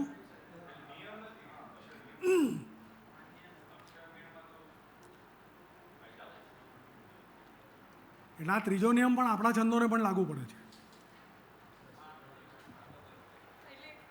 કવિને રવિ જે લખવામાં રસ્વ છે ને ઉચ્ચારણમાં દીર્ઘ છે એવું તમે કહો છો, તો આવું આપણી ભાષામાં કેમ હજી સુધી એમનામ રહ્યું છે, એમ કે એ ભાષાનું કોઈ આગળ એક સ્ટેપથી આગળ કેમ ન ગયું? આ એક બહુ મોટો સુધાર ગુજરાતીમાં કરવાની જરૂર છે, જે મરાઠીઓએ કર્યો છે. મરાઠીઓ કવિની જોડણી રસ્વ નથી લખતા, હા એટલે જ કવિ ઉચ્ચારણ દીર્ઘ લખે છે એ એમણે સુધારો કર્યો કારણ કે એ રૂઢ થઈ ગયેલો ઉચ્ચાર છે એ પ્રમાણે એમણે જોડણી કોષમાં જોડણી બદલી. આ કામ ગુજરાતીમાં થવાનું બાકી છે. હા એટલે આ પાછું કામ- એક બાજુ એવું કહેવામાં આવે છે કે આમ આમ કરવાનું, બોલવામાં આમ ને લખવામાં આમ, એટલે આ ખબર નહીં એક આ ગુજરાત- expectation છે એવી. ગુજરાતીઓની બે તકલીફ છે. એક, જ્યાં રૂઢ થઈ ગયેલા ઉચ્ચારો પ્રમાણે જોડણી સુધારવાની જરૂર છે એ આપણે કામ કર્યું નથી હજી સુધી, અને જ્યાં જોડણી પ્રમાણે ઉચ્ચારો સુધારવાની જરૂર છે એ પણ આપણે કર્યું નથી. એટલે સહીમાં પણ એ જ રીતના હોય છે.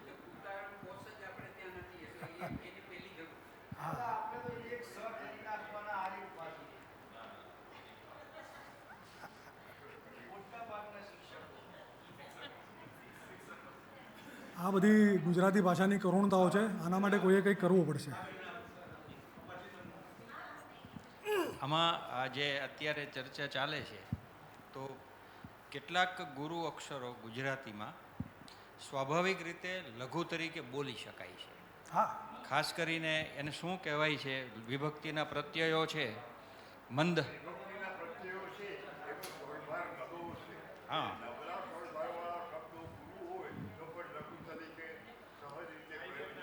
બોલી શકાય. અને એવું આપણી કવિતામાં પણ થાય જ છે. નો ની એ બધા નો ની એ વિભક્તિના પ્રત્યયો હા, અથવા એટલે- એકાક્ષરી શબ્દો એ નિર્મળ સ્વરભારવાળા છે. ભાઈ આ સાંભળી લો, એટલે આપણી કવિતામાં પણ થાય જ છે. સ્વરભાર પણ એક તત્વ છે અને છૂટ લેવામાં એ સ્વરભાર કામ લાગે છે. એને એ રીતે ઉપયોગ થતો હોય છે બધો. ક્યારેક કાવ્યની અપેક્ષા હોય કે દેશી ખાટે ફરી વળી બધે. આ ફરી વળી બધેમાં બે રસ્વ છે, દીર્ઘ છે ને દીર્ઘ રસ્વ કર્યા છે, પણ એ કાવ્યને ઉપકારક છે. તો કુશળ કવિ એ રીતે છૂટનો પણ ઉપયોગ કરી શકે. અને વિભક્તિના પ્રત્યયો જે છે એના સ્વરભાર નબળા છે. બીજા એ એકાક્ષરી જ તો કે એવા છે એ સ્વરભાર નબળા છે, તો એ લઘુ તરીકે લઈ શકાય છે.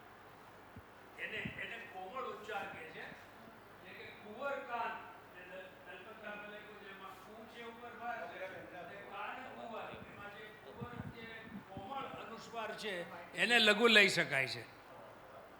એટલે જે જ્યારે અનુસ્વાર પર સ્વરભાર હોય ત્યારે દીર્ઘ થાય છે, અને કાન કુંવરમાં એ જ્યારે ઓછા સ્વરભારથી બોલાય છે ત્યારે એ લઘુ થાય છે. એટલે એ રીતનું છે.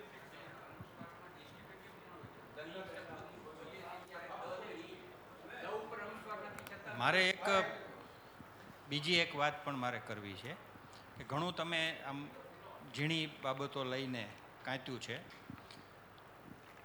અહીંયા અત્યારે જે નિયમ છે સામે, એમાં મારે તો શબ્દ સાથે જ લેવા દેવા છે. નિયમ તો જે રીતે તમે મૂક્યો છે એની સાથે કંઈ મારે કહેવાનું નથી.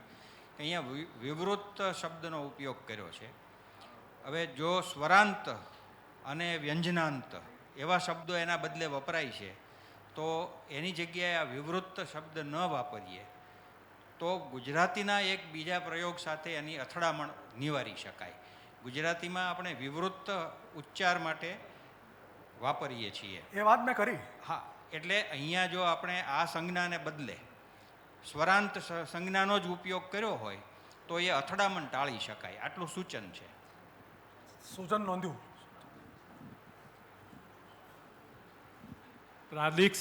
પ્રાદેશિકતા પણ ભાગ ભજવે છે. જેમ કે કાન કુંવર કહ્યું તો કાન સાથે તો બહુ છૂટ લીધી છે. કાન કુંવર, કાનો, કાનજી. તો આ બધું શું છે? લઘુ ગુરુની રમત માટે જ કવિઓ એ રીતે કાનજી કહે છે. કાનજી તારી માં કહેશે કે અમે કાનુડો કહેશું, કાનો કહેશું, કાનો કહેશું, કાન કુંવર કહેશું.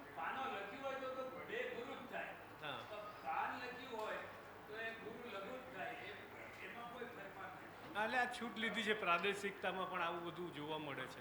એટલે એવી એટલે છૂટછાટો કૃષ્ણ આપણે સાથે ત્યાં સૌથી લેવાય વધુ છૂટ લેવાય છે, જે વધુ પ્રિય છે. ગમે તે નામે બોલાવે, કાનો, કાન. સર હું એમ સમજી એક વખત વચ્ચે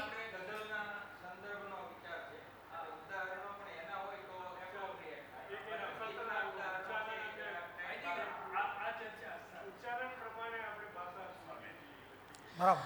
પેલા એક વખત હું જાણે એમ સમજી, કદાચ હું ખોટી હોઈ શકું, કે આપણે પેલા દ્વિખંડી જ્યારે છંદ હોય ને, તો જ્યાં યતિના સ્થાને લઘુ જે લીધો હોય અકારાંત, તો એનો લોપ કરી શકાય? એટલે ઉદાહરણ આપો. અતિ વિશિષ્ટ વાળામાં એક ઉદાહરણ હા આવ્યું. હા, એટલે એ લોપ નથી કરવાનો, એટલે એનો- એમ એનો ઉચ્ચાર- યતિના સ્થાને હોય તો એ એનો જાય. ઉચ્ચાર કરવાનો છે, હા પણ લગાત્મક હા, એટલે પરિપાટીમાં એને અવગણના લગાત્મક કરવાની. અવગણના થાય ને એમ. થાય થાય. હા, એટલે વચ્ચે આમ મને એવો ખ્યાલ હતો કે છેલ્લે જ થાય, પંક્તિના અંતે જ થાય. એટલા માટે તો અતિ વિશિષ્ટ છંદ છે. હા, એટલે વચ્ચે દ્વિખંડી હોય તો જ થાય. એક જ છંદ, દ્વિખંડી તો ઘણા છે, હા. પણ એવો બીજો કોઈ છંદ મારા જોવામાં આવ્યો નથી. માત્ર આ જ છંદમાં આ સુવિધાનો કવિઓએ ઉપયોગ કર્યો છે, જે મારા જોવામાં આવ્યું છે. બીજા દ્વિખંડી છંદોમાં આનો કોઈ ઉપયોગ કર્યો હોય એવું મારા જોવામાં આવ્યું નથી. ઠીક છે, થેન્ક યુ.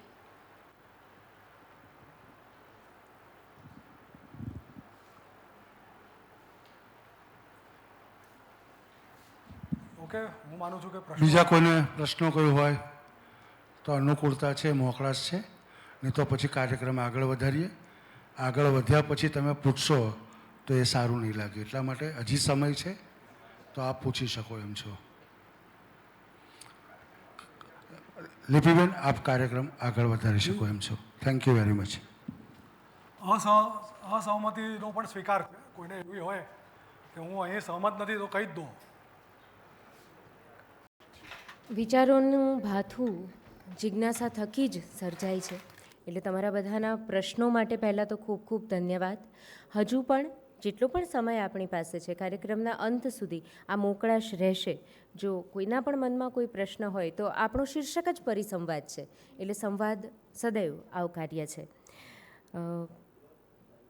ઓરિજિનલ જે કાર્યક્રમ હતો એમાં હર્ષદભાઈ પાસેથી આપણે સમીક્ષાનો લાભ લેવાનો હતો, પણ એમને ક્યાંક જવાનું હોવાથી અને આપણી પાસે અન્ય વિદ્વાનો છે જ અહીંયા ઉપસ્થિત છે, તો પ્રથમ બેઠકના અધ્યક્ષશ્રી અને જેમની માટે આપણે ચર્ચા થઈ કે એમનું ભાષા બાબતેનું જે અનુસંધાન છે એ ખાસું છે, ભાષા બાબતે નું એમનો અનુભવ ખાસો છે.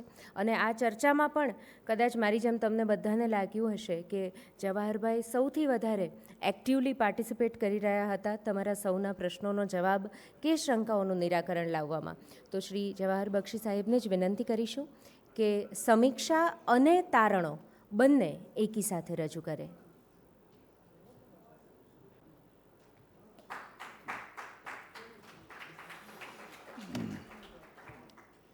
મેં ઘણી બધી ગઝલની વર્કશોપ કરી છે અને મેં એટેન્ડ પણ કરી છે.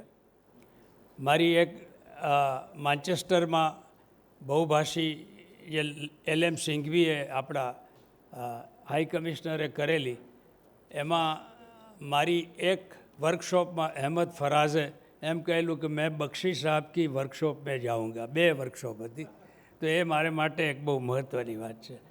સમીક્ષા અને તારણ આમ તો હું 3-4 મિનિટમાં પતાવવાનો હતો, પણ હવે હર્ષદભાઈએ ને ક્યાંય જવાનું થયું છે અને બહુ મોટા કામ માટે જવાનું થયું છે, મને ખબર છે. એટલે હા, તો પહેલી વાત હું એમ કહું છું કે આ અહીંયા પહેલી વાર રજૂ થાય છે એ વાત સાથે હું સહમત થતો નથી.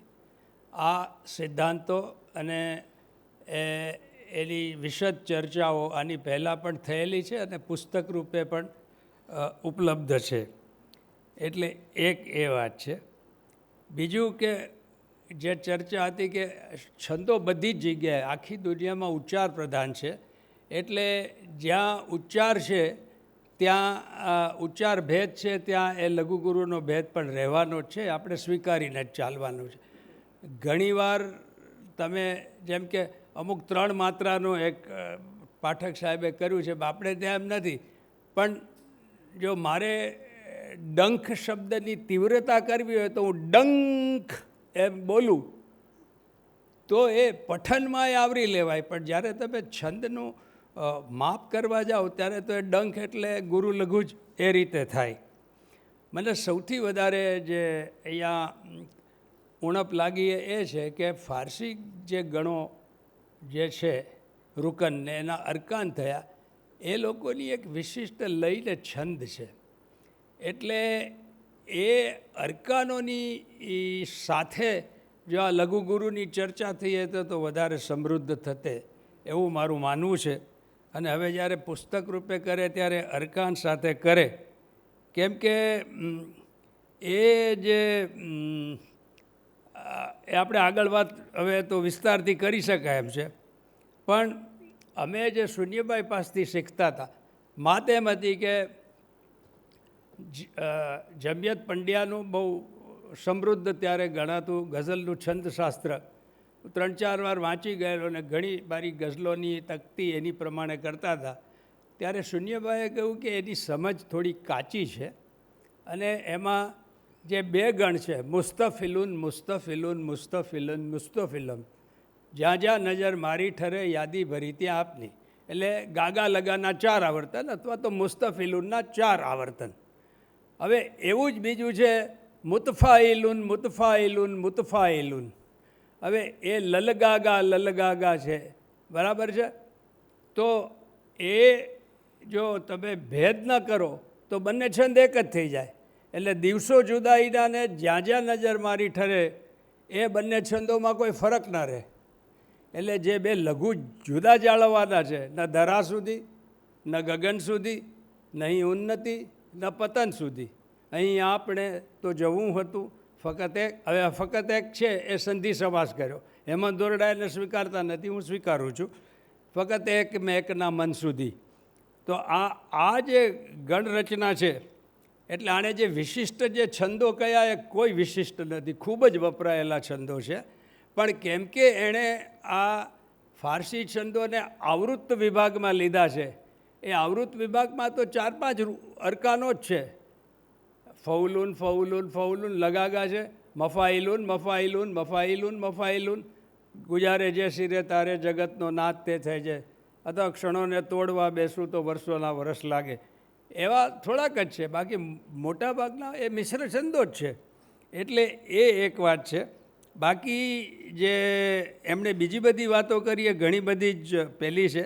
પણ હું આપને એ સજેસ્ટ કરું છું કે એની તકતી કરવી, એટલે એના ટુકડા પાડવા. ગાગા લગા લગા લગા ગા લગા લગા, એ ટુકડા કેમ પાડવા એ જો અરકાન ન હોય તો તમને ખબર નહીં પડે, પણ તમે તમારી રીતે ન હોય તો એ કરી શકો છો. કર્ણકટુ ને અસ્વાભાવિક ને એ બધું એ પણ આપણે પઠનમાં લેખિત રૂપે અમુક હોય. અને અમે સ્કૂલમાં હતા ત્યાંની સાહેબ આપણા જુનાગઢમાં ચર્ચા હતી વોરા સાહેબ સાથે.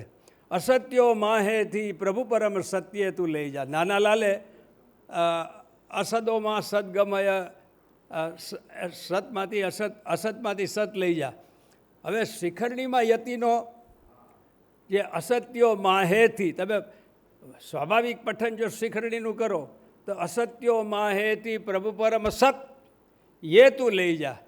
પણ આપણે પરમ પાસે અટકી શકીએ. અસત્યો માહેથી પ્રભુ પરમ સત્ય તું લઈ જા, આટલું આપણે પઠનમાં આવરી શકીએ એમ છીએ.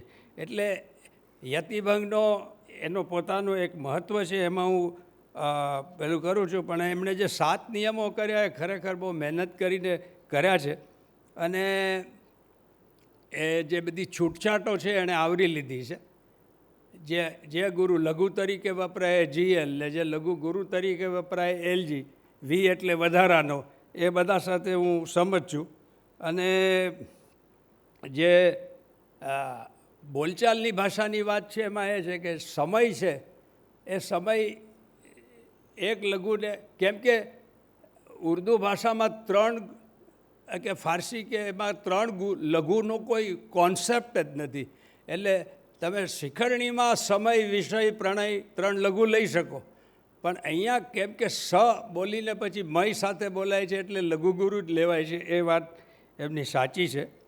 અને એ જો તમે સમય એવી રીતે લ્યો, એનો ગાલ લ્યો, કેમ કે 3 એ માત્રા મેળમાં છે. ભવન પર છત્ર દાખે એ રીતે થઈ શકે, પણ એ આ શુદ્ધ માત્રા મેળ છંદ નથી, એટલે એમાં આ રીતે જ કરવું પડે. તો આ જે છે એ તમારે ખાસ ધ્યાન રાખવું જોઈએ.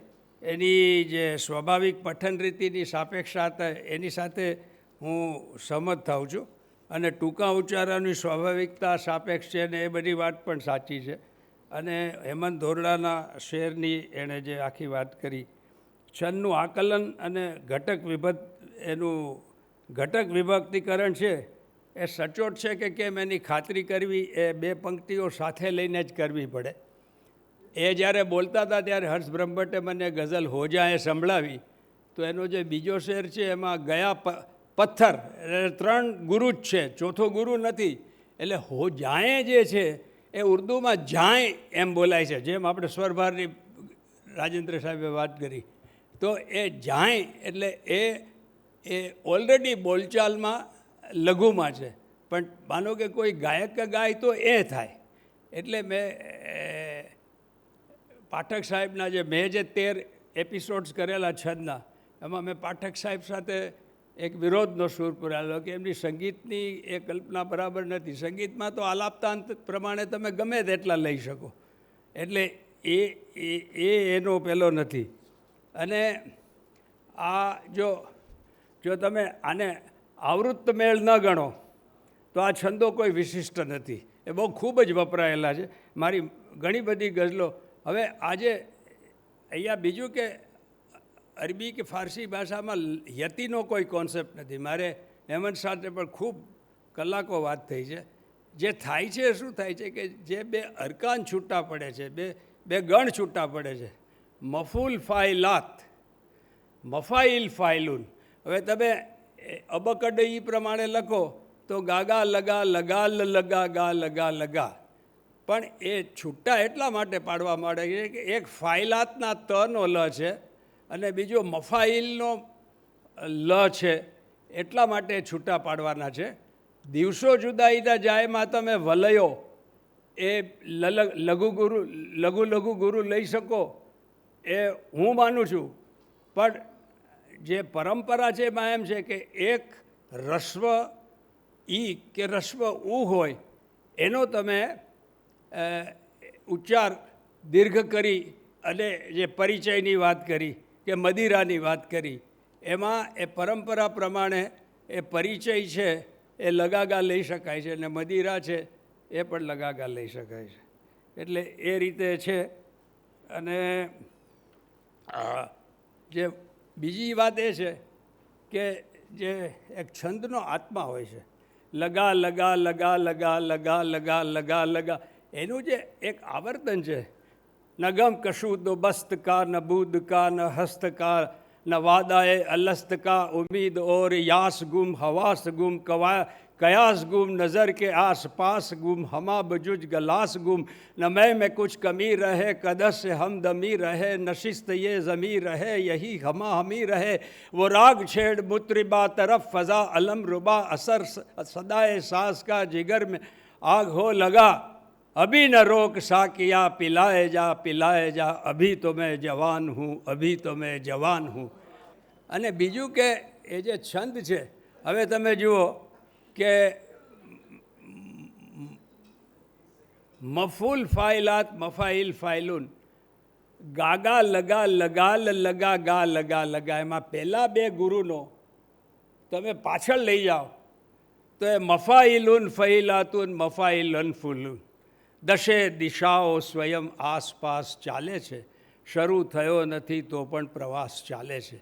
તો આ જે આખું ડાયનામિક્સ છે એનો લય છે એ છંદનો આત્મા છે. જેમ રાગના વિસ્તાર માટે આરો અવરો જરૂરી છે, એમ છંદ માટે લઘુ ગુરુ જરૂરી છે. મેં મારા પ્રારંભમાં જ કહેલું કે જે કાંતે કહ્યું આઘે આઘે મૃદુલ રવના ચિત્રો થાય. હવે એ જે ચિત્રો જે થાય છે એટલે જે છંદના સર્જક છે એમણે એક ચિત્રકારની જેમ પરિકલ્પના કરી છે કે ભાઈ આ એક સિંહની ફાળ જેવો છે, એટલે આપણે એને શાર્દુલ વિકૃત કરીએ કે આ એક એના નામ પણ આપેલા છે, કુરંગ એટલે હરણ જેવો. તો એ જે લયની કલ્પના છે એ પ્રધાન છે, પણ એ લઈને જે શિસ્તબદ્ધ રીતે લેખાકાર જે થાય છે એ માત્ર એ જે લિપિ છે એ લિપિથી થાય છે અને એનો જે આપણે બધાએ જ સ્વીકાર્યું છે કે ઉચ્ચાર પ્રધાન જે ભાષા છે એ એ વધારે ઇમ્પોર્ટન્ટ છે. એટલે જે અક્ષર કે શબ્દનો ઉચ્ચાર જે રીતે જે જગ્યાએ થતો હોય, સૌરાષ્ટ્ર અને ચરોતરમાં તો સાવ જુદું થાય. એટલે જો ચરોતરનો માણસ એ રીતે લખે તો એનો શેર એ રીતે સાચો છે, અને કાઠિયાવાડનો માણસ એનો શેર એ રીતે લખે તો એ સાચો છે.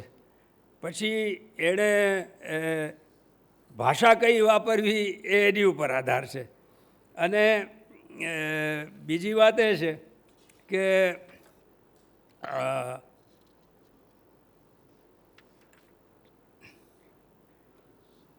ક્યારેક તમારું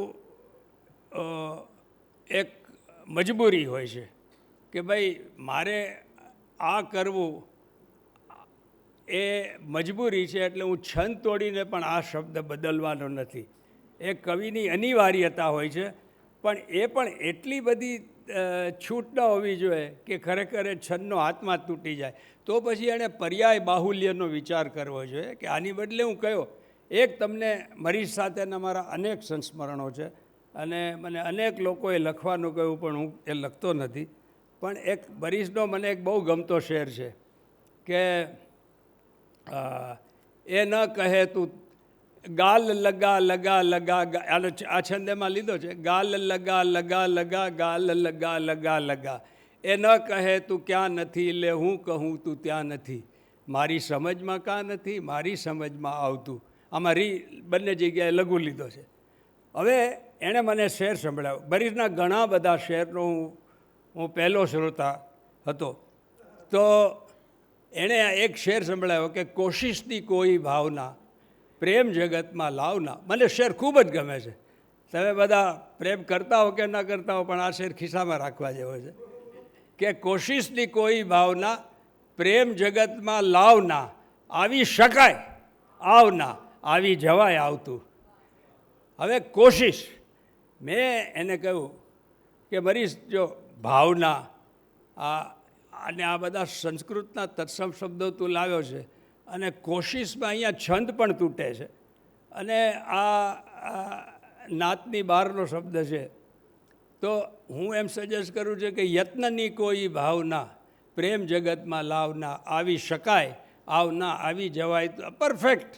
અને લઈમાં બેસી જાય. અને યત ન શકાય એની સાથે રવાનુકારી પણ થાય. એણે ત્યારે હાથો પાડી, પણ મરીઝ એટલે મરીઝ, એણે કોશિશ જ રાખ્યું પછી. કેમ કે જે આમણે પણ બતાવ્યું કે શીશ છે એ ક્યારેય લઘુ ન થઈ શકે. મને શૂન્યભાઈ પાસેથી અમે શીખેલા, મારા એક ચંદની એણે ભૂલ કાઢી, એટલે મેં એને તકતી કરીને બતાવી કે આ રીતે છે. પછી મેં એને કહ્યું કે તમે જે લખ્યું છે માણસ મજાનો છે, સરસ ગઝલો સંભળાવશે. તો મેં કહ્યું સરસનો જે રસ છે એ લઘુ ક્યારેય નથી થતો. પછી એણે કહ્યું કે તમારા જ કાંધા ઉપર અમારે જવાનું છે, વગેરે વગેરે. તો આજે હું ફરી પાછું એક કહું છું કે અરકાન સાથે આની ચર્ચા થવી જોઈએ કે જેથી એનો લય પકડાય. અને એ આને અરબી ફારસી છંદ એવું નામ આપવું જોઈએ, એ એક આપવું જોઈએ. અને જે આ નઝર આ ગયા હૈ વો જલવા નહીં, તો એ નઝર આ એ ર ને અકારની જે સ્વર સંધિ થાય છે એ હું માનું છું, હેમંત દોરડા એ નથી માનતા. અને એટલે કેમ કે અગેન ઉચ્ચાર પ્રધાન છે, આપણે ત્યાં સમાસ સંધિ વગેરે છે. એટલે જો આ આવૃત્ત સંધિમાં ન હોય, આપણે એને આવૃત્ત મેળ ન ગણીએ અને એને છૂટી રીતે જ ગણીએ તો એ વધારે સારું છે. જે તારણ એક છે, છંદ પંક્તિમાં યોજાયેલા શબ્દનો ઉચ્ચાર છંદથી નક્કી થાય છે એ તો બરાબર જ છે. પ્રસ્તુત છંદમાં બેસે છે. તારણ 2 જે પાના 3 ઉપર છે, વિવૃત સંવૃત, એ પણ બરાબર છે. જો છંદ પંક્તિ કૃત્રિમ કર્ણકટુ એ પણ યોગ્ય જ છે.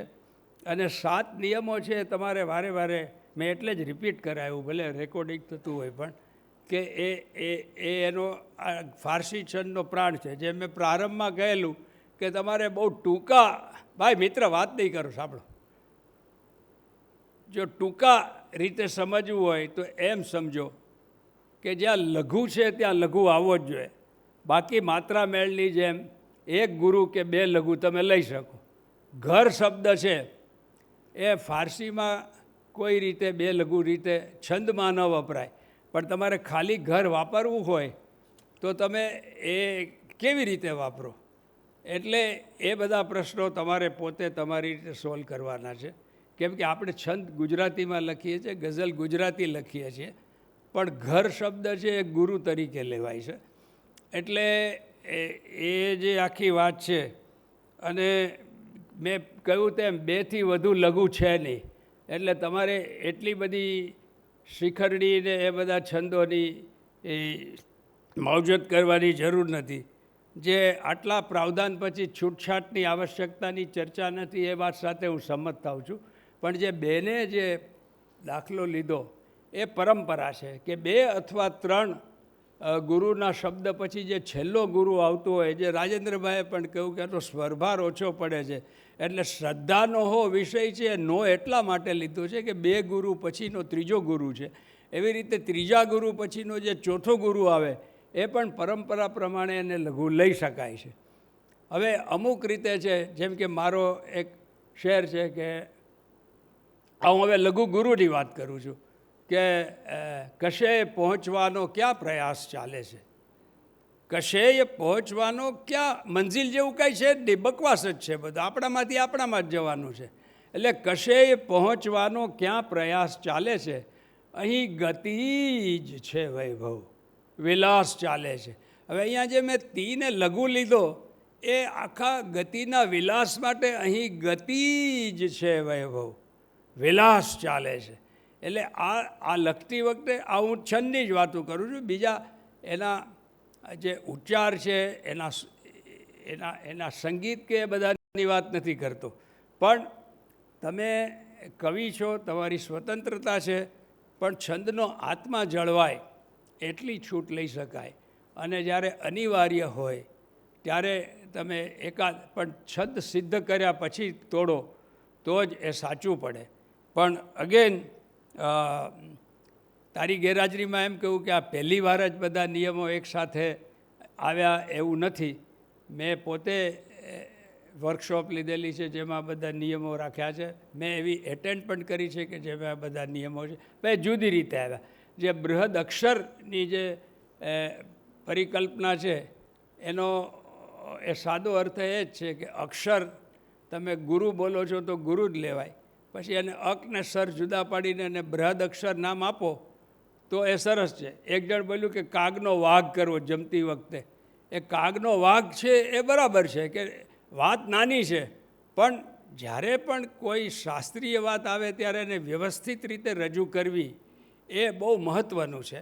અને એટલે બૃહદ અક્ષર છે એ ગઝલમાં કશું નવું પરિમાણ ઉમેરતી નથી, પણ એને લિપિબદ્ધ અને ઉચ્ચારના જે એનો સંબંધ અને સમન્વય છે એને સ્પષ્ટ કરી આપે છે. એટલે તમારે કોઈ બીજી એમાં ચિંતા કરવાની જરૂર નથી. ખાલી એ કુરાન કે અક્ષર કે એ જે એમણે જે કર્યું છે એ યોગ્ય છે, વ્યવસ્થિત છે ને પરંપરાથી સેંકડો વર્ષથી એ જ રીતે જાય છે, ઉર્દુમાં અને આપણામાં પણ. આપણે તો 150 વર્ષનો જ ઇતિહાસ છે, પણ જે ગુજારે જે સિરે તારે જગતનો નાથ તે સહેજે એ સડેડાટ જતી પંક્તિ છે. અથવા તો કહી લાખો નિરાશામાં અમર આશા છુપાઈ છે. આ એકદમ સાફ લયની સાફ છંદની કવિતા છે અને કહેવત રૂપે બની ગઈ છે. એ જુદી વાત છે કે ખફા ખંજર સનમનામાં રહમ ઊંડી લપાઈ છે, એમાં છે સિવાય બીજું કાંઈ ગુજરાતી જ નથી. એટલે એ ખફા ખંજર સનમનામાં રહમ એ કેવી રીતે લપાયેલ છે તમારે વિચાર કરવાનો, એ તમારો પ્રશ્ન છે, મારો નથી. પણ આપણે એમ કહી શકીએ કે ભાઈ જ્યારે આપણને આપત્તિ આવે ત્યારે આપણે પરમાત્મા ઉપર દુઃખી થઈએ, એની પાછળની કોઈ ઊંડી કૃપા હોય કે આપણા કર્મનો એટલો નાશ થયો કે એ મણિલાલનું જે આખી વિભાવના હતી એ જોતાં આપણે એમ કહી શકાય.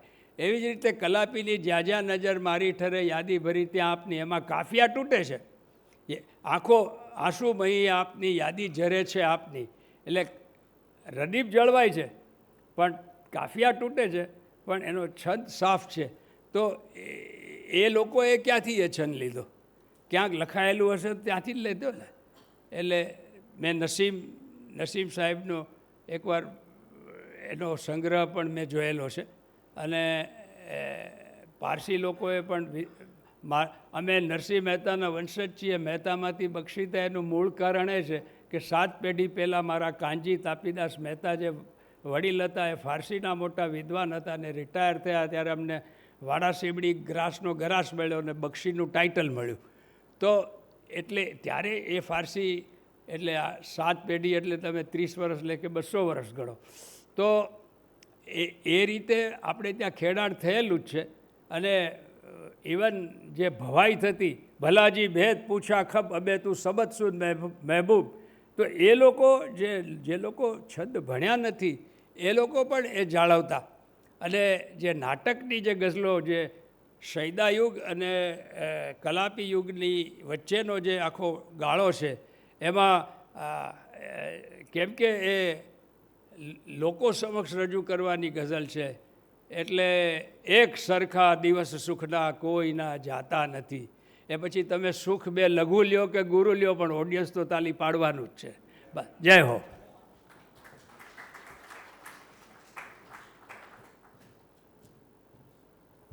ખૂબ ખૂબ આભાર. સાહેબે અમુક મહત્ત્વના મુદ્દાઓને ક્લિયર પણ કરી આપ્યા, અનુમોદન પણ આપ્યું, ક્યાંક સ્વીકૃતિ પણ આપી અને ક્યાંક ટકોર પણ કરી. તો આ બધું જ ખૂબ ખુશી સાથે સ્વીકાર્ય છે. અને આ મને લાગે છે છેલ્લો મોકો છે. જો ક્યાંય કોઈ પ્રશ્ન રહી જતો હોય તો આપણે હજુ પણ લઈ શકીએ છીએ. ત્યારબાદ આપણે દ્વિતીય બેઠકના જે અધ્યક્ષ શ્રી છે એમના પ્રવચનથી નિષ્કર્ષ તરફ જઈશું. કોઈ પ્રશ્ન છે કોઈને? We are good to go, right? મારા મિત્રએ પ્રશ્ન પૂછ્યો હતો, એનું ઉદાહરણ મને યાદ આવ્યું એટલે આવ્યો છું તમારા પ્રશ્નનું. ઊંડા અંધારેથી પ્રભુ પરમ તેજે તું લઈ જા, એમાં પહેલો હું જે છે એ લઘુ તરીકે વપરાયો છે. એટલે આપણી પરંપરામાં આપણા છંદોમાં પણ આ થતું જ આવ્યું છે. તમે બીજા પણ ઉદાહરણો જોશો તો મળી આવશે. ઓકે, તો હવે આ આપણી બીજી બેઠકના અધ્યક્ષ, જેમના માટે ગુજરાતી અને ઉર્દૂ બંને ભાષા પિયર અને સાસરી સમાન છે, એવા આદરણીય શ્રી હર્ષ બ્રહ્મભટ્ટ સાહેબને વિનંતી કરીશ કે તેઓ પોતાનું સમાપન વક્તવ્ય રજૂ કરે. તો શ્રી હર્ષ બ્રહ્મભટ્ટ સાહેબને પધારવા વિનંતી છે.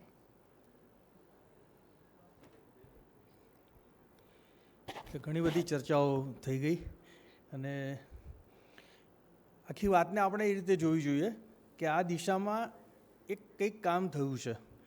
એ કામ આપણી સમક્ષ વિવેકભાઈ લઈને આવ્યા. એ કામને આપણે બિરદાવવું જોઈએ. એમાંથી આપણે ભૂલો શોધીએ, નુક્સ શોધીએ કે કોઈ બીજી ચર્ચાઓ કરીએ, એ પણ થઈ શકે, કરવું હોય તો એમાં ખોટું નથી. પણ એમણે જે પ્રયત્ન કર્યો છે એ માટે અભિનંદનના અધિકારી છે. અને અત્યારે હું એટલું તો ચોક્કસ કહી શકું કે નવા જે ગઝલો લખનારા કવિઓ છે આપણા, એ આમાંની ઘણી બધી વસ્તુઓ છે નહીં જાણતા હોય અને આમાંની ઘણી બધી ભૂલો કરતા હશે લખતી વખતે. છંદો પાકા હોવા એનો અર્થ એવો નથી કે જે છંદ જે રીતે લખાયો છે એ જ રીતે આપણે અનુસરીએ છીએ એટલે પાકું થઈ ગયું. એમાં કેટલીય બાબતો શાસ્ત્રીયતા એવી છે કે જે સમજવી પડે. હમણાં આ કુણાલે જે પ્રશ્ન પૂછ્યો ને કે આપણી ભાષામાં જે છંદો છે એમાં આવી ક્યાં નથી થતું, એમ લઘુ નથી લેવાતા અક્ષરો, નોતો વગેરે.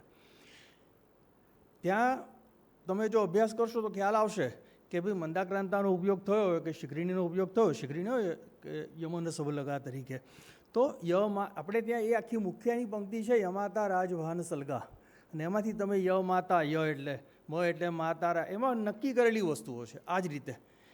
એટલે ત્યાં લઘુ લઘુ તરીકે જ આવશે, ગુરુ રસ્વઈ, એકાક્ષર, રસ્વઉ, આ બધી વસ્તુઓ. પણ જ્યાં કવિ એની અંદર દીર્ઘઉને પણ લઘુ ગણી લે છે તો ત્યાં એણે છૂટ લીધી છે એવું સ્પષ્ટપણે આવે છે. એ નથી લેતા એવું નથી, પણ એને છૂટ લીધી છે એવું ગણાય છે. નો તમે લઘુ લઈ લો, તમારી કોઈ રીતે કોઈ એવી જરૂરિયાત હોય ને તમે લઈ લીધું, તો તો એ નો લઘુ થઈ જતો નથી અક્ષરમેળ છંદોમાં. આ મારી સમજણ છે. અને નહીં ને નહીંનું ઉદાહરણ એમણે જે આપ્યું ને એમાં નહીં રસોઈ હશે તો એ લઘુ જ આવશે, હ દીર્ઘઈ અને અનુસ્વાર હશે તો ગુરુ જ આવશે. એટલે એનું ઉદાહરણ કદાચ એ ઉપયોગ તો નહોતું એની સાથે, વોટ એવર ઇટ ઇઝ. પણ અક્ષરમેળ છંદોમાં સામાન્ય રીતે આપણે આ પ્રકારના જે ઉર્દુ અરૂઝમાંથી આવતા જે સિદ્ધાંતો છે કે જે એ આપણે મોટે ભાગે એમાં ફિટ બેસતા નથી અક્ષરમેળ છંદોની અંદર. માત્રામેળમાં ક્યાંક બેસી શકે છે કારણ કે ત્યાં આગળ તમારે વજન જોવાનું હોય છે અક્ષરનું. બાકી તો આજે ઘણો બધો સરસ આ એક પરિસંવાદ થયો.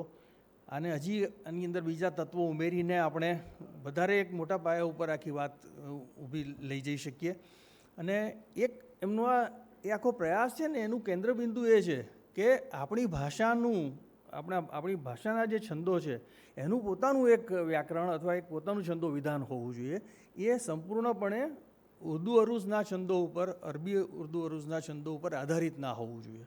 કારણ કે બંને અલગ વસ્તુઓ છે, ઉચ્ચારણ અલગ છે, શબ્દો. જેમ કે તમે જુઓ તો ઉર્દુમાં એક જ શબ્દને 3 રીતે, કે જ હોય ઝ હલકમાંથી બોલાતો જિંદગી, અને જબલાનો જ તરીકે લખીએ ત્યારે જ, એ ત્રણેય અલગ રીતે બોલાય છે.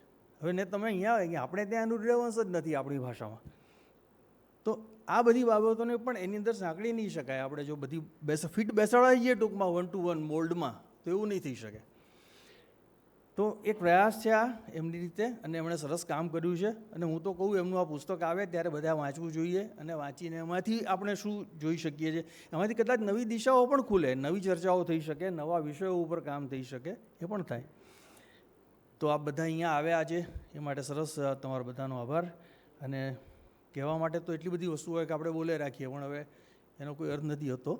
કહેને કો બહોત કુછ થા અગર કહેને પે આતે, अपनी तो ये आदत है कि हम कुछ नहीं कहते. તો આપણે એ વાત કરીને પૂરું કરીએ. અને આજનો કાર્યક્રમ મારી દૃષ્ટિએ તો સરસ રહ્યો, મને ખૂબ મજા આવી બધાને. આજે રાજેન્દ્રભાઈ જેવી વ્યક્તિનો કે હા કે જવાહરભાઈનું આપણને આટલું બધું જેને કહેવાય ને કે આવું જવાહરભાઈને સાંભળવા ક્યારે મળે. પહેલી વાત તો કે રાજેન્દ્રભાઈ આવી રીતે ક્યારે બોલવાના હોય. ગઝલો બધા વાંચતા હોય, કવિ સંમેલનોમાં, મુશાયરામાં બધું થતું હોય, પણ આ વસ્તુ તો ન જ થતી હોય. તો એનો એક આનંદ છે મને. અને તમે બધા આવ્યા એ બદલ પણ તમારો આભાર. વિવેકભાઈને ખાસ ફરીથી અભિનંદન. સરસ કામ તમે કર્યું છે ને આગળ વધશે આ વસ્તુ. Thank you.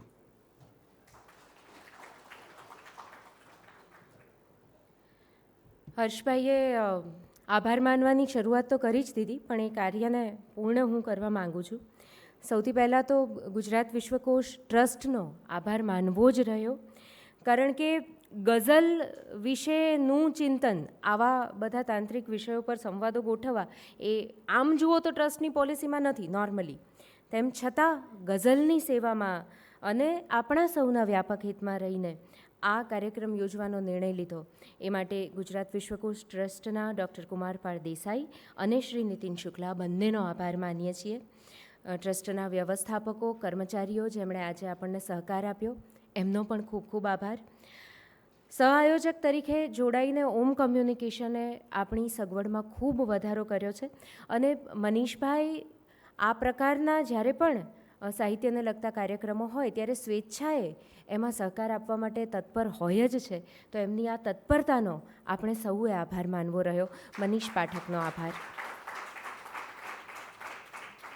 ત્યારબાદ પ્રથમ બેઠકનું અધ્યક્ષપદ જેમણે શોભાવ્યું, ખાસ મુંબઈથી આજના કાર્યક્રમ માટે પધાર્યા છે અને પોતાના વક્તવ્યથી, પોતાના ઇનપુટ્સથી અને પોતાની આંતરદ્રષ્ટિથી જેમણે કાર્યક્રમને, એમણે ભલે હમણાં કહ્યું કે કાર્યક્રમ સમૃદ્ધ રહ્યો, પણ જેમણે સૌથી વધારે સમૃદ્ધિ કાર્યક્રમને બક્ષી છે એવા બક્ષી સાહેબનો આભાર માનવો છે. ત્યારબાદ બીજા કાર્યક્રમનું અધ્યક્ષપદ શ્રી હર્ષ બ્રહ્મભટ્ટ સાહેબે શોભાવ્યું છે. બીજ વક્તવ્યથી એમણે એક સરસ દમદાર શરૂઆત કરી આપી કાર્યક્રમની. અને દ્વિતીય બેઠકનો અંતનું એમનું જો વક્તવ્ય સાંભળ્યું હોય તો આપણે એવું તરત સમજી જ શકીએ કે વહીવટી કુશળતા ધરાવતો માણસ જ આટલી સુંદર રીતે સમાપન કરી શકે. તો એટલું સરસ સમાપન આપવા બદલ હર્ષભાઈનો ખૂબ ખૂબ આભાર માનીએ છીએ. આપણા સૌના વડીલ, ગુજરાતી ગઝલના શિખર પુરુષ કહેવાય એવા રાજેન્દ્ર શુક્લ સાહેબ, કે પોતાની તબિયત નાદુરસ્ત ક્યારેક રહેતી હોવા છતાં પણ પોતાની અસ્ખલિત વાણીથી એણે આ કાર્યક્રમનું સ્થાન દીપાવ્યું અને આપણને સૌને રસ તરબોળ કર્યા. ભલે જે બોલ્યા એમાં આપણને બધાને વહેવાનો મોકો આપ્યો. એ બદલ વડીલનો ખૂબ ખૂબ આભાર માનીએ છીએ અને પ્રણામ કરીએ છીએ. હર્ષદભાઈ અત્યારે ઉપસ્થિત નથી, પણ એમણે પ્રથમ બેઠકમાં ઘણું બધું અજવાળું પાથરી આપ્યું વિષય ઉપર અને આપણી સાથે રહ્યા, તો એમનો પણ આભાર વ્યક્ત કરીએ છીએ. એ જ્યાં છે ત્યાં એમના સુધી આપણો આભાર પહોંચે અને આપણી તાળીઓ પણ પહોંચે. અને અંતે તો તમારો સૌનો આભાર માનવો છે, કારણ કે પરિસંવાદ એ એક પ્રકારનું મંથન જ છે અને જ્યારે પણ મંથન થાય ને ત્યારે એમાંથી પરિપાક રૂપે માખણ તો નીકળે જ. ક્યારેક ઓછું નીકળે, ક્યારેક વધતું નીકળે, પણ માખણ નીકળે એ નક્કી છે. તો આજની બેઠકમાંથી પણ માખણ જે નીકળ્યું છે એ આપણા સૌ સુધી પહોંચે અને આપણને સૌને તૃપ્ત કરે. કોઈને કોઈ રીતે ક્યારેક ને ક્યારેક કામ આવે આપણા ગઝલ સર્જનમાં કે આપણા ભાવક તરીકેના ભાષા પ્રત્યેના પ્રેમને નિખારે, એવી આશા સાથે તમારો સૌનો આભાર માનીએ છીએ. રવિવાર સાથે ગાળ્યો, મજા આવી. Thank you so much.